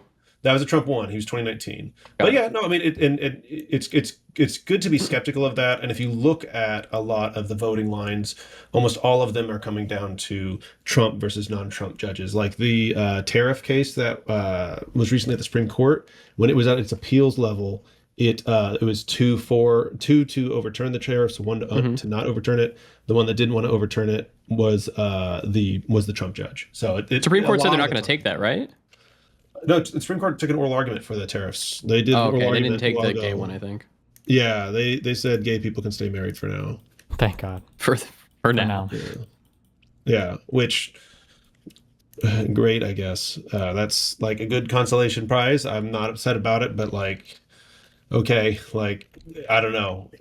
It's a thing where it's like I guess they realize that people are tired of or not interested in hating on gay people as much as people are interested in hating on trans people, because this Supreme Court has issued so many bad decisions around trans rights and things like that. And they do it not only in opinions, but also through the shadow docket, not even giving people the ability to actually like make the argument for why trans rights and trans protections should be upheld, which is What the fuck is a shadow docket? So what'll happen is the Supreme Court gets thousands and thousands of cases sent to it every year to appeal, and they don't have time to do them all. But recently, technically, it's existed for a long time, but kind of a more recent thing is they will just issue a ruling on a case that gets appealed to them without any opinion. Without any like yeah, that no seems oral crazy. argument, no, and they have the authority to do that technically. No oral argument. They don't write an opinion. What's been happening sometimes, which has been interesting, is they will do a shadow docket vote, and then only the dissenting liberals will write an opinion. So sometimes you'll see a vote and it'll say like Justice Ketanji Brown wrote this dissenting opinion, and it's only her words to an order that she disagrees with. And so you're seeing that happen in cases where like they really should be issuing an opinion because it's one that clearly should not have been decided the way it was.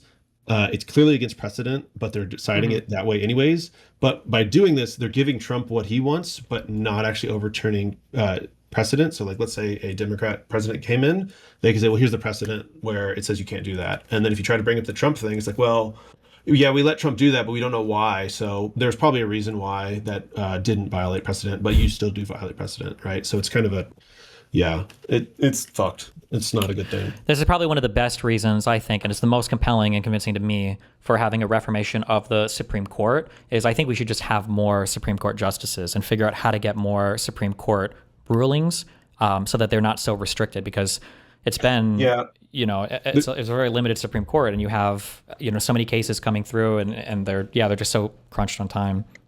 Yeah, there's no real reason why it has to be like all the judges have to sit all the time for every case. So like the appeals courts of like the Fifth Circuit, they will do 3-judge panels like in this case, even though this is a district court case. But if you have an important enough case, you can do something called en banc, where you can apply to have every judge in the circuit sit at the same time and deliberate over the case. And however many judges there are, that's how many sit and decide the case. So let's say we have 30 Supreme Court justices, and you only ever get 3 at a time, three Supreme Court justice panel at a time. They make a decision, but then let's say, okay, no, this is important. I want an en banc. Okay, well then we can bring all of them together to do that one en banc. But at least you'd be able to get through way more cases and actually get opinions and things like that. Yeah. There's reasons not to do it, but there's also like, there's nothing that's like actually stopping us from doing something like that. And you could have the appointments would work like way better too, because you could say like every single president then gets 2 Supreme Court justice picks. Exactly. And then you can rotate them out. They don't necessarily have to be lifetime appointments. Who would choose who gets on like need a rotation? You wouldn't even need a rotation. You would just say you would only get I mean, like I agree with you on the rotation, but this makes it where it's like, no, you don't even need to rotate them. It's just however many there are, that's how many there are. If they all die in a fire and there's only 3 left, we've got 3. If they all live to be 500, well, we've got 1,000 of them. So what? You only ever get 3 judges on a panel, and then all the judges have to decide whether or not they're going to do en banc or not. Sure. How do you choose who gets to be like the 3 judges on like you just which do it randomly. case? That's how we do just it. random. Yeah, Okay. right now we do. You just any judge appointment is random. You can't choose your interesting. appointments. Yeah. Sometimes you get a bad judge. Yeah, like Eileen Cannon, what I would call a bad judge. So yeah, this is a great ruling from the Fifth Circuit. It's going to be really. I don't know if I mentioned this. It's going to be really funny if it gets overturned by the Supreme Court. Wait, you keep saying from the Fifth Circuit, but this was just a district court, so this has to go up to the Fifth Circuit now, right? The appeals court. It's in the Fifth Circuit. You're right. I'm sorry. When I'm saying the Fifth Circuit, it implies the appeal court. It is not. It is in the Fifth Circuit. This is a federal district court within the Fifth Circuit, right? I only say that because my understanding is the Fifth Circuit is generally seen as being a bit more conservative, right? So there might be like a decent chance that this gets overturned on the Fifth Circuit, and then it gets appealed to the Supreme Court, right? Yeah. But now the old district maps are back, correct? As of Until the right appeal? now, they should be, yes. Got it. So then how long do we guesstimate, or we have just no idea, until like the Fifth Circuit picks it up and like does the whole fucking case? It will be fast. Or are we going to get It will be fast. It will be fast. Okay. It'll be fast, and it's also at that court's discretion. It'll be before like the next election that it'll matter. Oh, Absolutely, yes. Yeah, without a doubt. This case by itself was already pretty fast tracked. I believe it was filed. Yeah. So this was filed in, or the change happened in October, and then they did a very fast oral arguments within like it was filed in October. They did oral arguments in October for the preliminary injunction, and then this came out now. Oh, damn, like a that's month quick. later. Yeah. In some cases, it takes a really long time to get orders on preliminary injunctions. Can the Fifth Circuit just say, fuck it, we're not taking it? Like, we don't think there's grounds? Okay, yeah.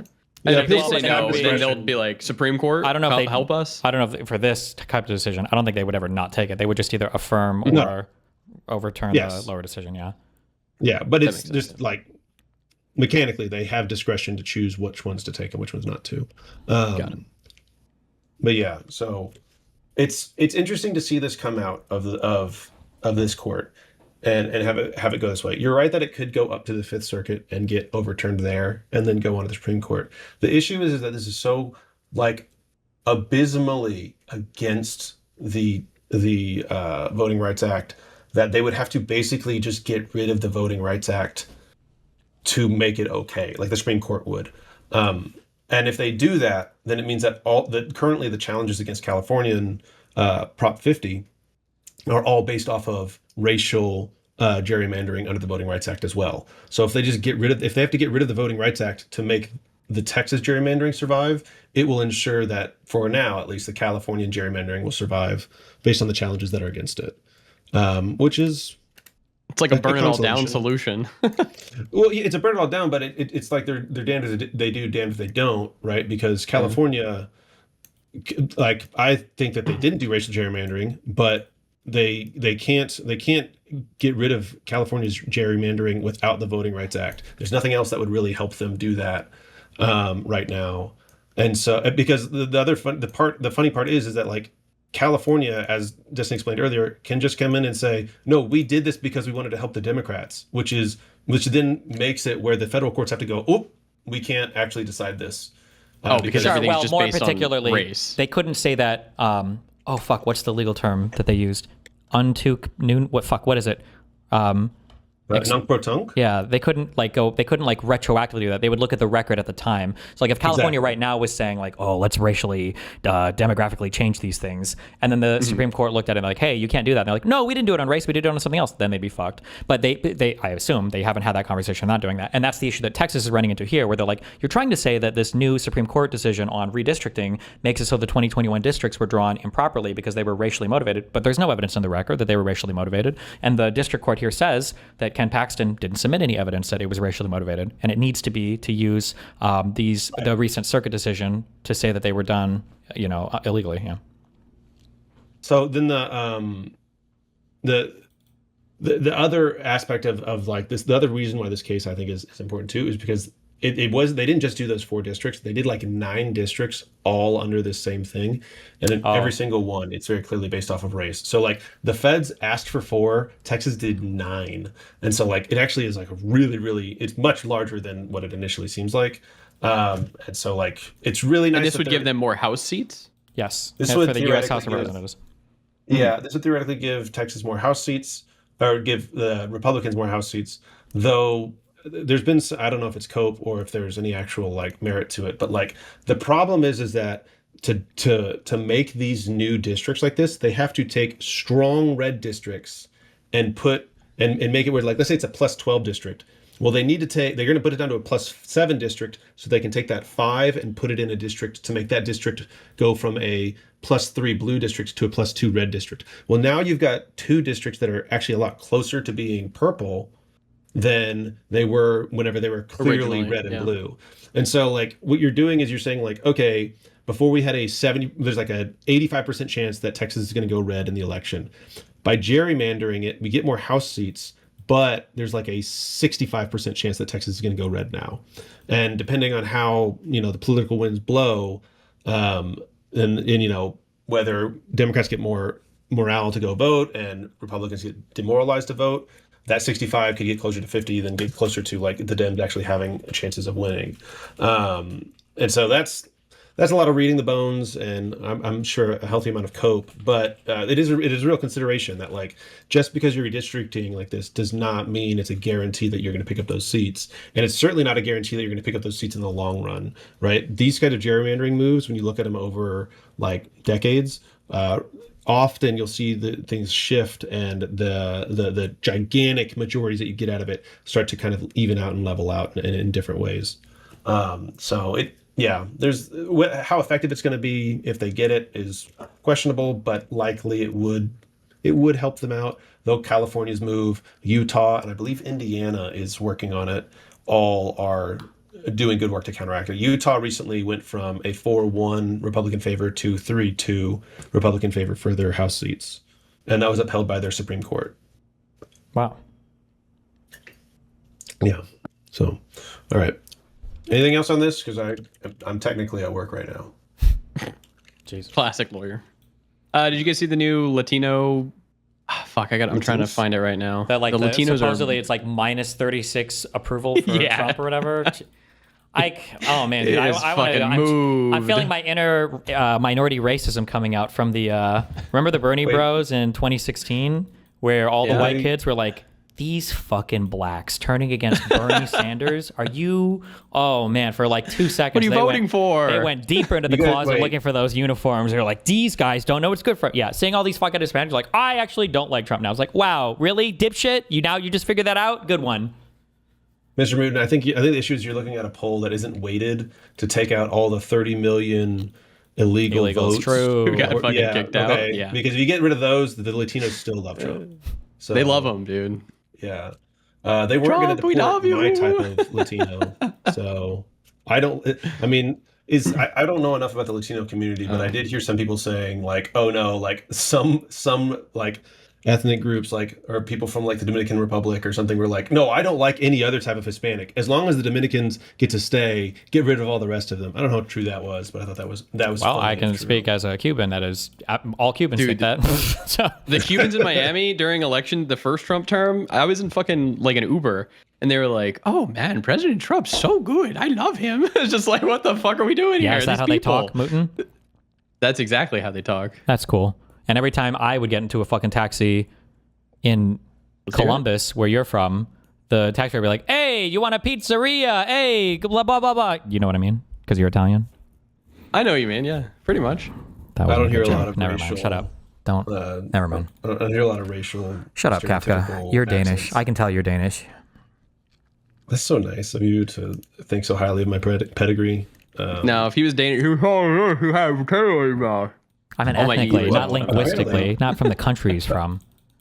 Apparently, I have a fat accent because when everybody saw me in Houston, they were like, "I can't believe you're so thin. I thought you were a fat guy." So that's apparently my ethnicity.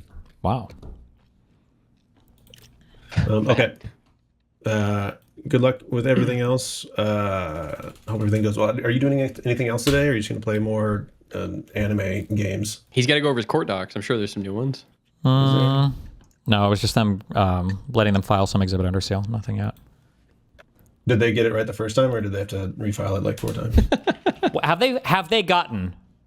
These are the Any of thing. it It will right. sink my case. I'm praying every day they keep it to you. Have they gotten the USB drives to the court yet? Does anybody know? I don't think. I think they've misfiled is there- these things like 12 times. Have they finally gotten the? Have they gotten the food shops? The food shop streams. Have they gotten this to the judge? He needs to see her streams. She needs to see her VODs. Joan, please. Can they not just write a transcript of what was said? Is that not? No, they have to see the video in context. You idiot. God. We're still talking about these fucking USB sticks. I mean, come on. I don't know. I remember it's also funny just because like, isn't this about the transcript that was at the time sealed but now has since been unsealed? Wait, what? Is it that when you went on the stream and she's alleging that you showed food No, shops this is a different one. This is transcripts? when they were. Oh. I think this is them proving that I tampered with the evidence because I'm on Food Shop Stream talking about trying to make these the CSV file like presentable, and she is quoting from Food Shop Stream saying he's saying that there were no original copies, so he's inventing all the evidence, and she wants to submit the 2 VODs from Food Shop Streams to the judge for him to see that I'm evidence tampering. But you were just trying to fix the fucking time codes, right? No, I That was making it? up evidence. Oh, no? All my logs are fake. All my messages are fake, and I've made up every single thing I've said. But I'm doing it so they're writing it strategically right that now. nobody has been able to call appreciate out it. a single time I've tampered with it because I'm the absolute genius mastermind. Okay. These are funny memes. I'm going to ask you not to do it when I'm in a call with you. But isn't this like the 3rd time she's tried to like say that you've tampered with evidence or something? Or Yeah, like, they that you're have to, destroying- because the issue is they have no evidence, and I can submit evidence that proves every single thing I'm saying. So the only hope they Right, have is to okay. try to say that I'm actually tampering with all my evidence to put us on even ground to say that, well, look, neither of us have evidence, which I don't know how the fuck that's going to help them, but yeah. Yeah. Judge, Okay. they're looking at the evidence. There's nothing in front of them. I mean, what the fuck am I supposed to do with this? Nobody gave me anything. Yeah, it's just... All right. I mean, I still get to bill for all this time, so like I'm not gonna. It's not that bad, but I do need to go. I actually have shit to do. Before I go though, everybody go read the Pragmatic Papers. Y'all should check out. There's a debate happening between Reason Riffs and Connor Points on Friday about tit for tat strategy. Destiny, apparently your tit for tat strategy is not good, or maybe it is good. We'll find out. I'm hearing a lot of Mr. Dems Moon, picking you're up this going to be language, there. so hell yeah. Mr. What Moon's am I going to be being there there? for? What? Yeah, What? he's going to be doing the ban appeals. We're going to try. Wait, to do what ban day? appeals What day? I need to before. know. We're doing it Friday. Ooh, I can't do it this week because I have family in town. Well, if that's the case, then we will get one of our pitch hitters who. But next week I'm free. Yeah, that's fine. We've got a few people on the bench. Gilmore owes me, so he'll probably be ready to do it. Speaking of, Gilmore does have a podcast he asked me to plug. I cannot remember the name of it. 1 second. Good plug. God damn it. I know. I feel bad. He did ask me to do this. If I can't find it in like 3 seconds. Is it actually okay to just call them judge? You always see them say your honor in TV and movies. You would address them as your honor, but I'm pretty sure you can refer to They are a the judge. judge. Yeah, that's the judge. Here we go. It's Could they called. possibly file under seal to support 160 and 161?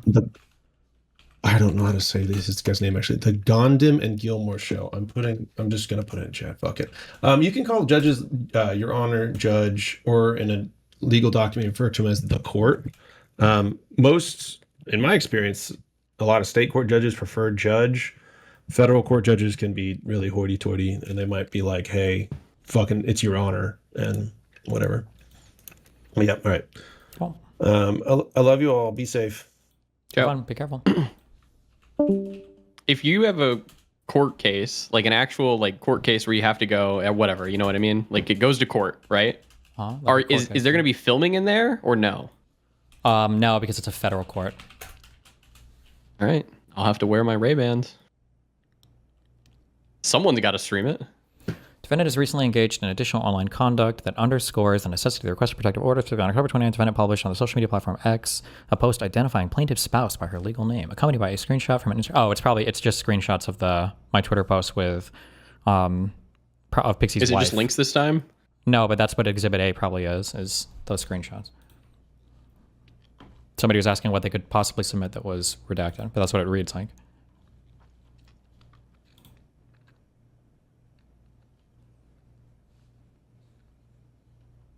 I'm going to be sitting in on I'm going to be at the court case. I'm going to be sitting in there taking notes. And when it goes to recess, I'm going to be outside. I'm going to be on my phone and be like, DGG, I have an update. I mean, that's what some of those court reporters do. Spaghettiing. Yeah, they tweet out the live updates. Yeah. Wait, they're allowed to be on their phone during it? Or they tweet like as they're... I don't know if I think during recess, they go out and they tweet. They're probably not allowed. No, there's no way you're allowed to be on your phone in the court. There would be no way they'd be allowed to be on their phone. Yeah. It might be interesting to see whether Judge only granted the motion in part. Wait, did he only grant it in part? Hold on, let me see. Is it out yet, the full thing? Or that would be really weird. Paperless order granting in part and for good cause 161 motion to seal to the extent plaintiff seeks to file under seal Exhibit A to DE 160 the notice of Local Rule 7.1 before expiration. We direct the clerk to maintain the unredacted version of Exhibit A is sealed pending other order of the court. Seeks to file under seal Exhibit A to DE 160 the notice of Local Rule 7.1 before expiration. We direct the clerk to maintain the unredacted version to reading that sealed pending other order of the court. What's the other order that they're waiting for? Oh, I don't know what that means. Oh, that's a genius idea. You got to get an artist in there, Steve. Okay, if it happens, sick drawings and then you got to sell merch of it. Like Miskiff being outside his courtroom? Like you on the stand with like they like do the artist rendition of you up there. Yeah, get Gemzar.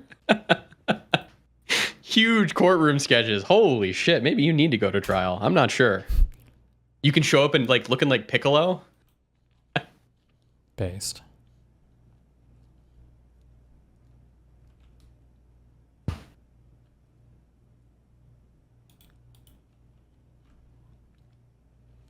I tweet out, he's aura farming. Oh, I laughed. Don't worry. No, it's all right. How long until the quote-unquote main doc's out? When do you get to click it? And what does buy on Pacer mean? Pacer is the federal court filing system. You can just buy documents ahead of time. But I don't think it's going to be interesting. I think it's just a boring... They can file something under seal. Got it. Got it.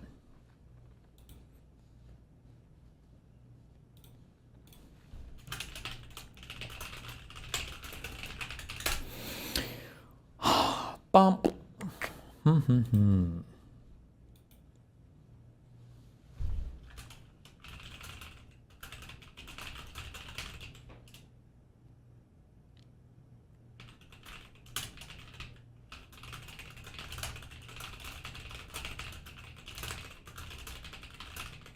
Wait, do we know what J-Reg's real first name is? You're asking me. I don't know who the fuck J-Reg is. Shut the fuck up. Oh.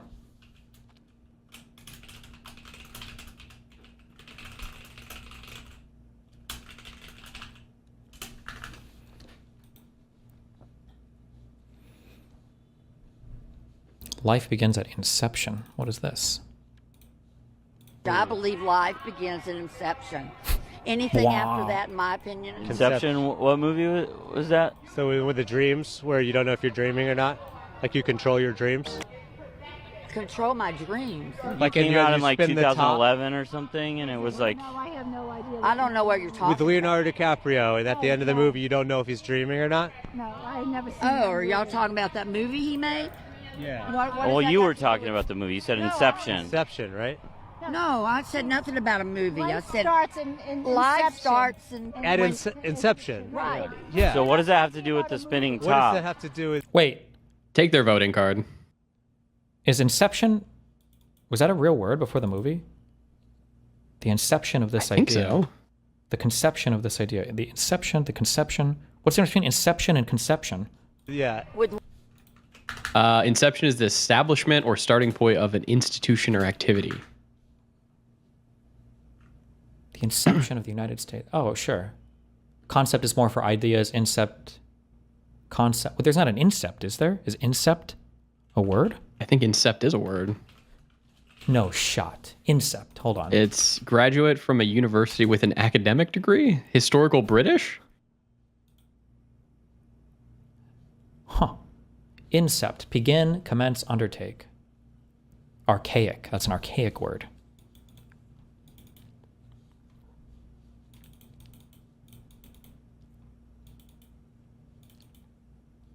Why is it, what's the difference between, we have intercept, right?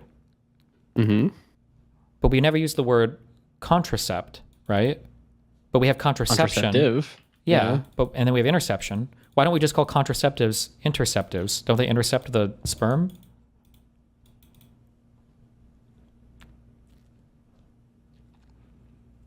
I can't use that emote again. I'll have to type it twice.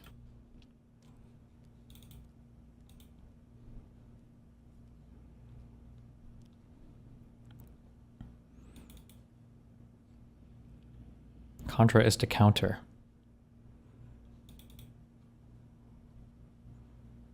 Okay.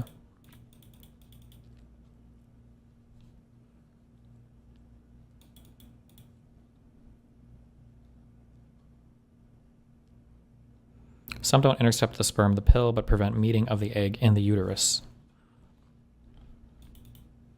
Why is it called contraception? Shouldn't it be contraconception? Because you don't sept a baby, you concept, you conceive. You don't sieve, you conceive. So it shouldn't be called contraception. It should be called, because it's conception, not seption. So shouldn't it be called contraconception?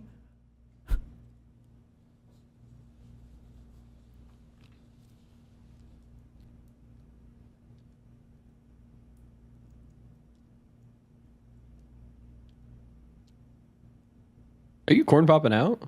Are you corn popping out? Always. Well, Pressic, that's a banned word on YouTube, so I didn't want to say it. Con is a prefix like contra. You just replace the prefix. Well, why wouldn't you call it then like anti-mentarianism? Why do you call it anti-disestablishmentarianism? Isn't est or dis anti-dis? Why is that a word then?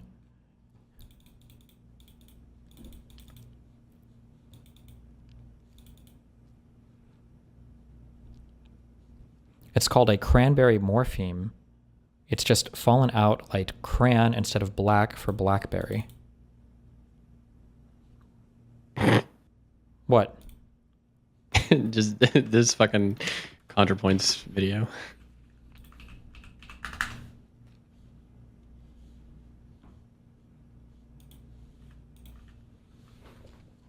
Why does inflammable mean flammable? Yeah.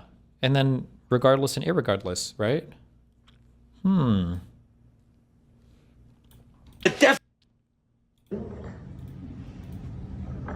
Steve, you want it or you don't have to have it? Would you like it?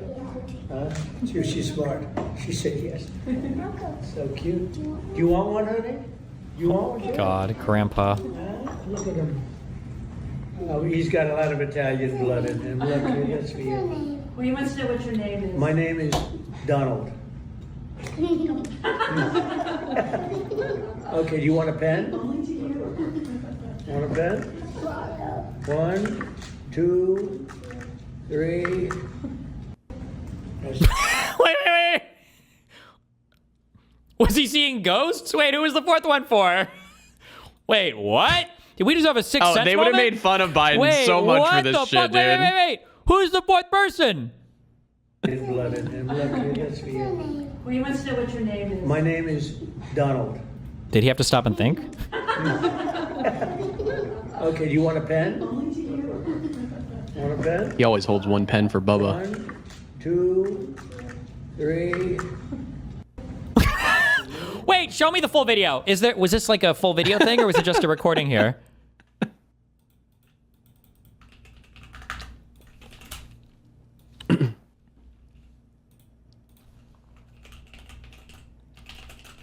Just a recording. God damn it. Definitely. The Situation Room tonight. We gotta definitely write a song about how we do not diddle kids. Do not diddle kids, it's no good diddling kids. There is no quicker way for people to think that you are diddling kids than by writing a song about it. You gotta write a song that says, ooh, I wouldn't do it with anybody younger than my daughter. No, little kids gotta be big, older than my wife, younger than my daughter, something like that. We gotta definitely write a song about how Cinema. True. Wait, have you seen the movie Thinking About Ending Things or whatever? I don't think so. Fuck. I've heard it's a good movie. I'm thinking of ending things or something? I'm thinking of ending things. It's got a 6.5 on IMDb. Oh, my bad, Mouton. Have you heard of a movie called Avengers Infinity War or Iron Man 1? Avengers Infinity War. Yeah. Yeah, you should check those out. Those will be 8.4. Right up your alley. Holy shit, I gotta watch this. Fucking idiot. Guys, right after this, we're gonna do a full Avengers marathon. We gotta watch them all. This is a good franchise. This is what I'm talking about.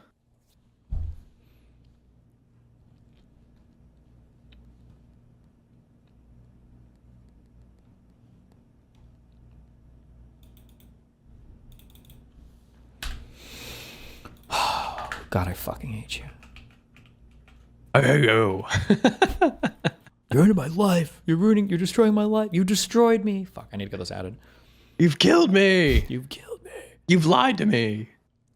Get out of my house. Get out of my fucking house. Smack.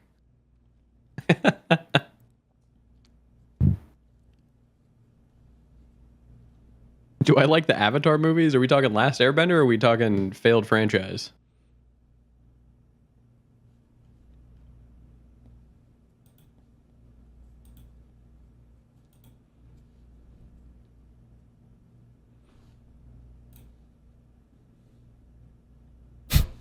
This guy's mad. Ken Paxton is the Attorney General of the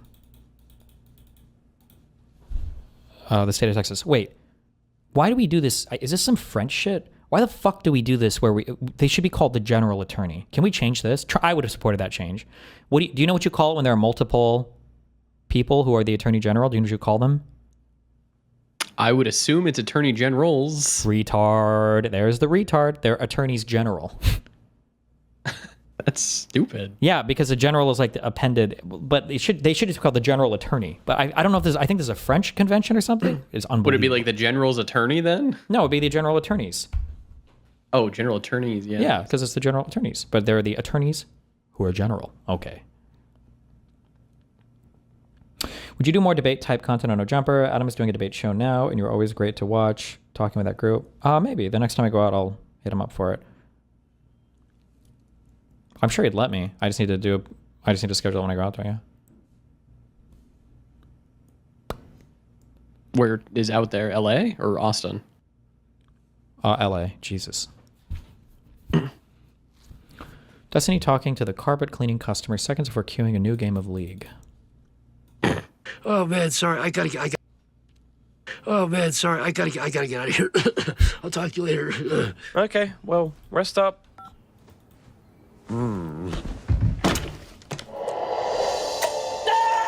Oh yeah.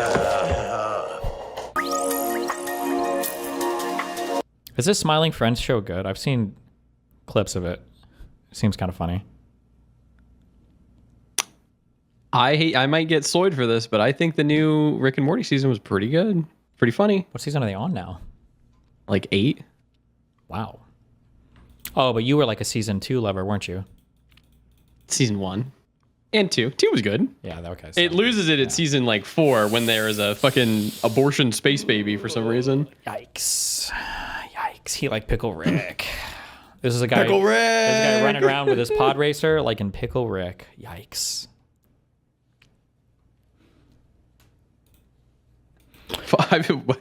Have you got any TikToks of Ben fucking? Listen, bro. God, what's his name?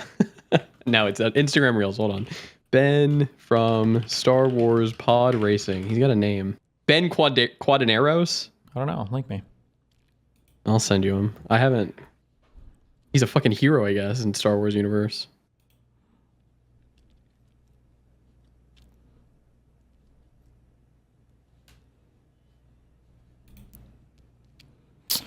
Fuck. If my court case is fucking over by January, I think I've said this on. I really want to run I want to run a congressional campaign or work like very closely alongside one and like a +6 Republican district, like one where like it's outside the scope of the DNC, like the Democrats have kind of like given up on it, but to like do staffing, funding, and hopefully some kind of media collab to try this, like my understanding of like this vertical model of appealing for everything.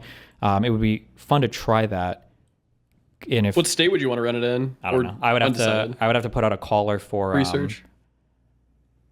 Yeah, it would need to be. It has to be. It can't be totally fucked. Like I don't want it to be like a +20 district. Fuck that. I'm not doing this shit. But it can't be like a +1 or 2 because these are like the whole fucking country. The Dems are already on it. Yeah, and everybody's dumping money. Yeah, so like a +6 ish, like Republican district, and then if we could like back something there, we wouldn't even have to win. But if we could bring it to like within like +1 or 2. Next year the Dems will give a fuck about it, right? Or the next time it goes up. Yeah, possibly. Yeah, and it would prove a model in terms of like my understanding of how the media works right now. But also, it would be cool because I feel like there's a huge opportunity for the Democrats to expand their presence across the U.S. in 2028. As MAGA falls apart, it would be a mistake, I think, to just turn over all of those districts back to the ordinary Republicans. Like I think they could fight in. Did you watch the MTG interview this morning? No. She was with a bunch of the Epstein survivors or whatever, and she went on there and like did a quick little speech, and it seems like she's trying to co-opt MAGA and take it over. Yeah, I think she's trying to stake out a political future for sure on her own. Yeah, 100%. Aren't you worried about anti-fans torpedoing like the Omaha election? No, one, it would be a national level race, not a city level race, and then two, it wouldn't be for like a super underdog. It would be on like a district where there's like a chance, and it's a federal level election, not a city level election. And I learned lessons from that in terms of the type of candidate I would need to pick, and like managing expectations, everything as well. So.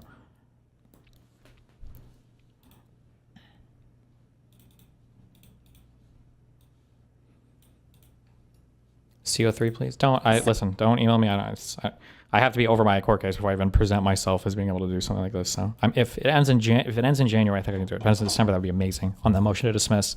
But it'll come down to that. That's what we did by fighting so hard against the most powerful people in the world, even the President of the United States, in order to make this vote happen today. I was called a traitor by a man that I fought for 6 years for. And I gave him my loyalty for free. I won my first election without his endorsement, beating 8 men in a primary. And I've never owed him anything, but I fought for him for the policies and for America first. And he called me a traitor for standing with these women and refusing to take my name off the discharge petition. Let me tell you what a traitor is. A traitor is an American that serves foreign countries and themselves. A patriot is an American that serves the United States of America and Americans like the women. Was she implying something there? That was crazy. Standing behind me. And I want to tell you that this only became possible today because the American people whom we serve as representatives here in Congress demanded that this vote happen, and they put more pressure on every single elected politician in this city than has ever been put on them. And today you are going to see She's tweeted about him with AIPAC a lot? Probably Nice. a unanimous vote in the House to release the Epstein files, but the real fight will happen after that. Damn.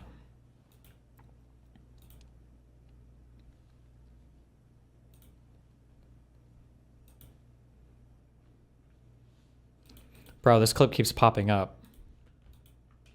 It's fucking brutal.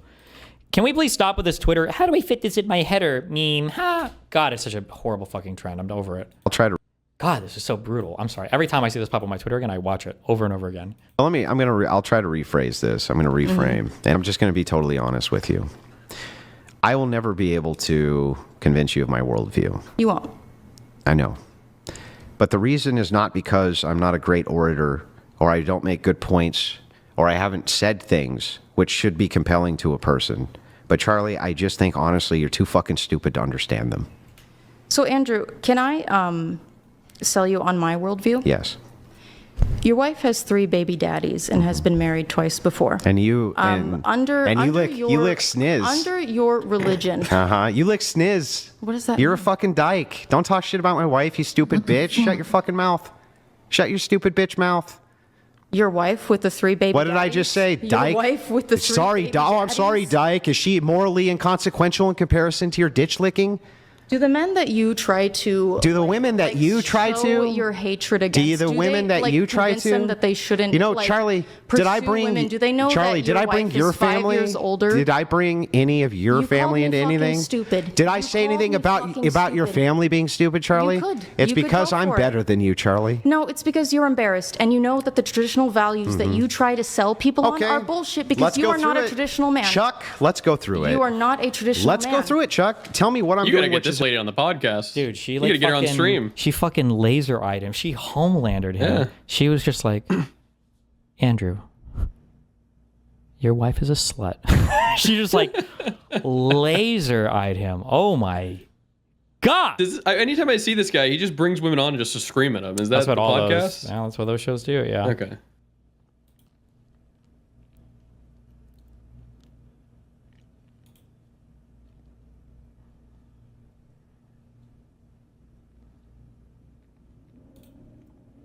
Oh yeah, And and then then he his called wife his wife? called in to try to argue on her behalf. Yeah.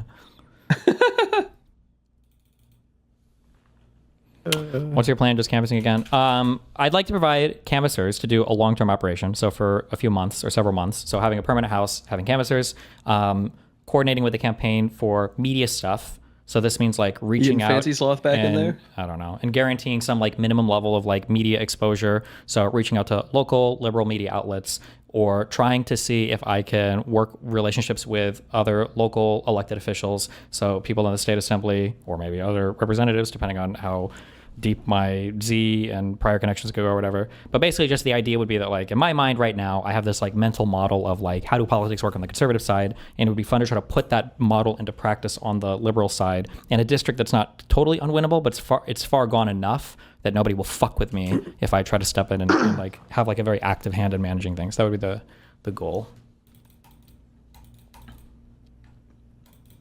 How do I apply? Don't even waste your time. If you email me, not only am I going to delete your email, I'm blocking it. And if you email like, oh, Jessica Sanders, I'm blocking your email. I don't. It all depends on. I'm never doing this with my with that court case still going on. So You got a goddamn court case to finish.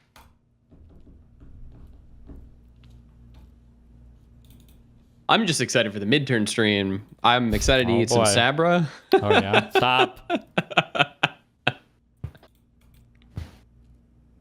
I'm thinking instead of 2 streams, we do 3 streams this time, and we really split them.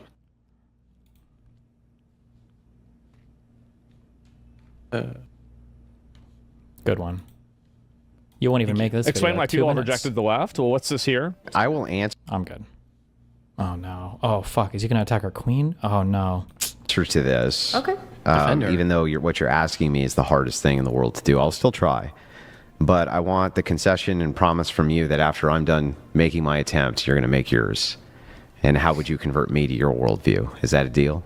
Okay, let's listen to it. Got to go right in the mic. Otherwise, I can't hear you. Yeah, absolutely. Okay. Yes. So here would be my pitch.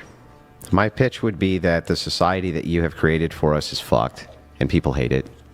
They fucking hate it. Yep. And True. that's why you got Donald Trump. You got Donald Trump because people hate the fucking society that you feminists have made for them. What is this called? Grievance politics? Where you just like cry about everything and you blame it all on some amorphous, ambiguous enemy? Just okay. And here's why. It's because guys don't like being told what to do. That's the big reason. Yeah. Fundamentally, if you ever have a rule system and a way of doing things that revolves around telling other people what to do, that's the issue. It's that women come into men's spaces, change them, and then make it mandatory that men's spaces accommodate them while simultaneously never doing any of that themselves. They want to retain their privileges while also taking advantage I feel like of the Asmongold's always privileges that really men have. close. What do But you then he just goes off on like a crazy like rant. Maybe, sure. I don't know what he's close to here, but So they want things to be equal, but well, I not think that really he could have equal like a woke view here, but he's going off on the women bad. I'd have to rehear it to tell you what. Good. Because they want to maintain the privileges that women have innately in society, right? And so don't tell me what to do, and I won't tell you where to go. Yeah, exactly, right? And so that's not just me. I don't like being told what to do. Yeah, sure, right? It's like the same as like, it's like you can't say these words. You can't talk like this. You can't be aggressive. You can't like this content. You can't talk this way about, like some attractive girl, even though it's not even about her directly. It's like all of these rules that these people have created. Why would somebody want to live in a world where you're just getting henpecked to death for just trying to relax with your friends? Okay, yeah. He's so close. True. But what he's describing from the feminist perspective is just the patriarchy or whatever. Right? That's technically what he's describing. I don't do red pill shit anymore because fuck all that and fuck everything. And I think all men deserve to be alone. And I hate women too. So fuck everybody. You're on your MGTOW arc. I'm in my big Tau. I'm going alone from everybody. Fuck all the genders. I was going to quote tweet this and write a whole thing, but I don't give a fuck. Fuck it. Managing his stress, interpreting his moods, holding his hand through feelings he won't share with anyone else. All of it is unpaid, unacknowledged, and often unreciprocated. Is it any wonder women are fed up? People got hella mad at this. 3.6K retweets, only 2.4K likes. The big issue with red pill content, the big issue with okay, careful, hold on. I'm about to give you, we're going ultra wokey right now, okay? So buckle up, all right? Every single thing in society, including women, are all geared towards the aspirations of man. And one of the big issues that you've had with the shift recently with women being able to work jobs is traditionally, in order for both genders to be successful, the genders needed to be successful by appealing to the masculine drive. So if you think, okay, well, if you're a man, 20, 30 years ago, if you're a man, how do you get a good partner? You have to be even more of a man. You need to earn more money. Guess what? More money is awesome. Period. I don't know if it's not, sure, you get women with, but it's also just awesome. It's awesome to have more money. If you think of like 666, right? 6 feet tall. It's cool to be tall and strong, right? 6-figure income. It's cool to make a lot of money and be independent, right? 6-inch cock, okay? It's cool to have sexual prowess and, big dick and everything, right? All of these things, like in and of themselves even, these are just cool, good things to have. And they're fun to go for, irrespective of any fucking woman. And you can attract women with them too, but they're on their own. They're fun to go for. When you look at the aspirations on the, when you look at the aspirations on the women's side, the aspirations are to just make yourself the most fuckable woman, okay? You have to be a virgin so that a man will want to pick you up and fuck you. You have to be pretty so that you're more fuckable. You have to be a good caretaker so that you can be bred and have lots of children. And you need to be submissive and docile and following of your husband to be more fuckable and to be more relationship worthy for a man, right? And this has been, and I would argue that a lot of women even mind fuck themselves into thinking they're like, oh no, I just do this because it makes me happy. And it's like, no, bitch. Because a woman views herself with a man's eye in her mind, okay? This is how it's worked for a long time socially. And the issue with women working jobs and having some control over their reproductive systems or whatever, being able to fuck and not have to be married and have kids, is now men for the very first time, maybe in all of human history, to attract women are actually having to look at what does a woman actually want that isn't just my power fantasy? And those answers, traditionally, are shitty. No, guys don't really want to think about that shit, right? So what do you do? Okay, well, I've got this guy over here, who's telling me to be more emotionally available, whatever that means, to pay attention to my partner who cares, to be more receptive to gay, don't care. And then I get this guy who's telling me to be more of a manly man. Hell yeah. So you go to the Andrew Tates, you go to the Red Pillies, you go to the manly men who are giving you your male power fantasy, and you're trying to become as much as you can in that male power fantasy, but that isn't enough now because women have like filled out more of these roles and aren't just making themselves the most fuckable objects. You're not doing anything to appeal to women. This is like when I would say before that there's like no value add for the woman here. So you're never, so for a lot of these, like you could say lonely people, men or whatever the fuck, they're not actually going to find real advice because the real advice just makes them feel like shit. I don't want to do any of that shit because it's not cool. It's not awesome. It's not based. It's like womanly shit, feminist shit, feeling shit, and just who cares, you know? But I think that's one of the big reasons why is the reframing of thinking like, what would a woman actually want? But like, what would a woman actually want? Not what would a woman want that men have been telling her to want for a long time. That's like an impossible shift of, it's an impossible frame shift, I think, for a lot of people to have. So get fucked. Don't care. What do women want, Steve? Somebody to abuse them physically. Hell yeah. Base.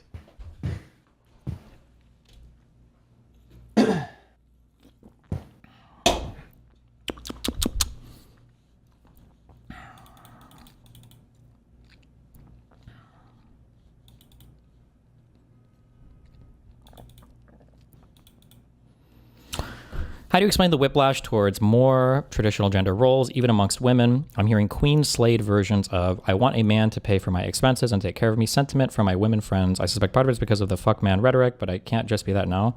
I mean, people will say this anecdotally. Anecdotally, I would say I hear the complete and total opposite. But I'm pretty sure like just the stats of the numbers, like women are still going to work, women are earning more money. Like I just don't think that's borne out. Aren't they going and getting more college degrees than men now too? Yeah, I just don't think that's borne out anywhere in the data. These are just like vibes that some people have.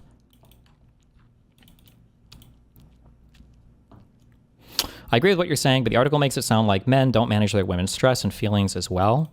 I think traditionally, I think they don't. I don't think men have good training to manage other people's feelings very well.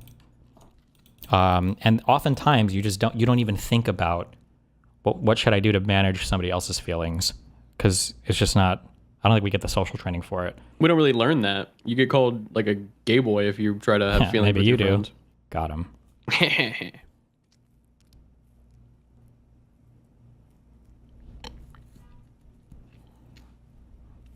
There are certainly still women, though, that want a man simply just to provide. Do you believe it? I'm sure there are some, sure.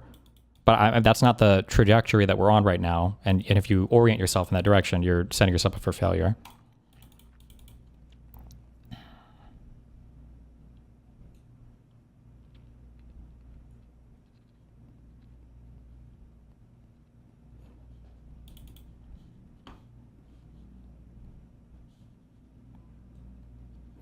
The article is stupid because it claims that this is the main reason that women aren't dating men anymore, when in reality, it's just because women enjoy the single life more. Well, but if they enjoy the single life more, what's the reason? Because there's not a value add. That's the issue, right? You have to be adding something to somebody's life in order for them to incorporate you into it. And I think the value proposition from, especially young men right now, is a little bit lost, as people don't have a good, yeah. We got dildos now, buddy. Good one, true.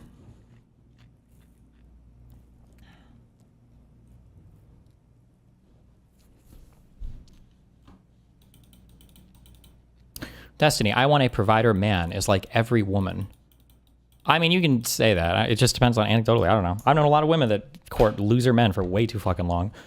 I think I watched the opening of fucking Kyla's, some video popped up on my autoplay on YouTube, and she was like running around interviewing people. And I think one of the first women, not so erudite, she was like, how much money do you want your ideal man to make? And this woman's answer was like, at least 30K.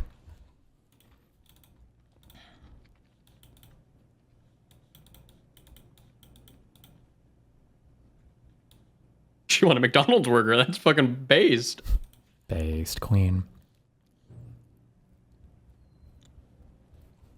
I feel like when I watch those videos a lot of the time, it's usually guys doing it, and they include like, oh, what do you think the average man's salary is? And then the woman will be like, I don't know, like $300,000. Those are like Zoomer retards, though, okay? They'll grow. Yeah. They'll grow. Hopefully.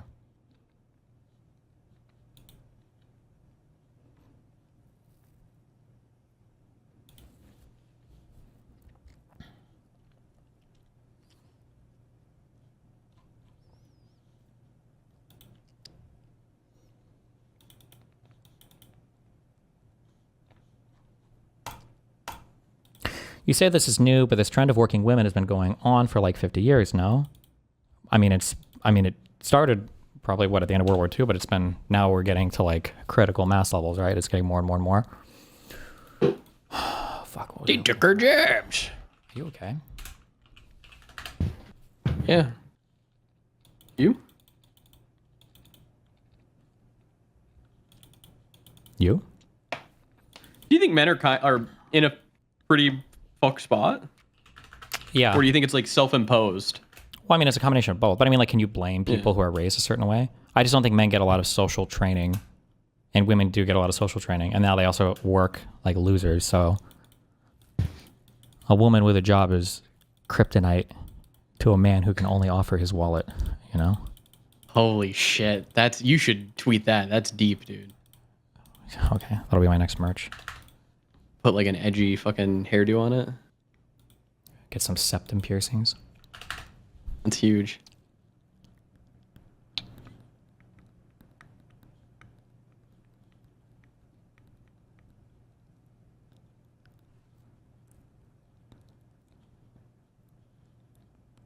What? Oh, I know what I was looking for. I was looking for some Kino that I watched last night. Whew. I hope it's aura farming. I feel like I'll wait for it. I feel like the aura farming clips are falling off. That guy needs some more ideas, okay? He does, yeah.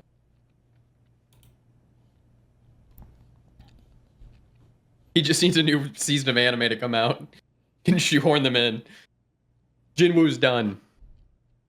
True.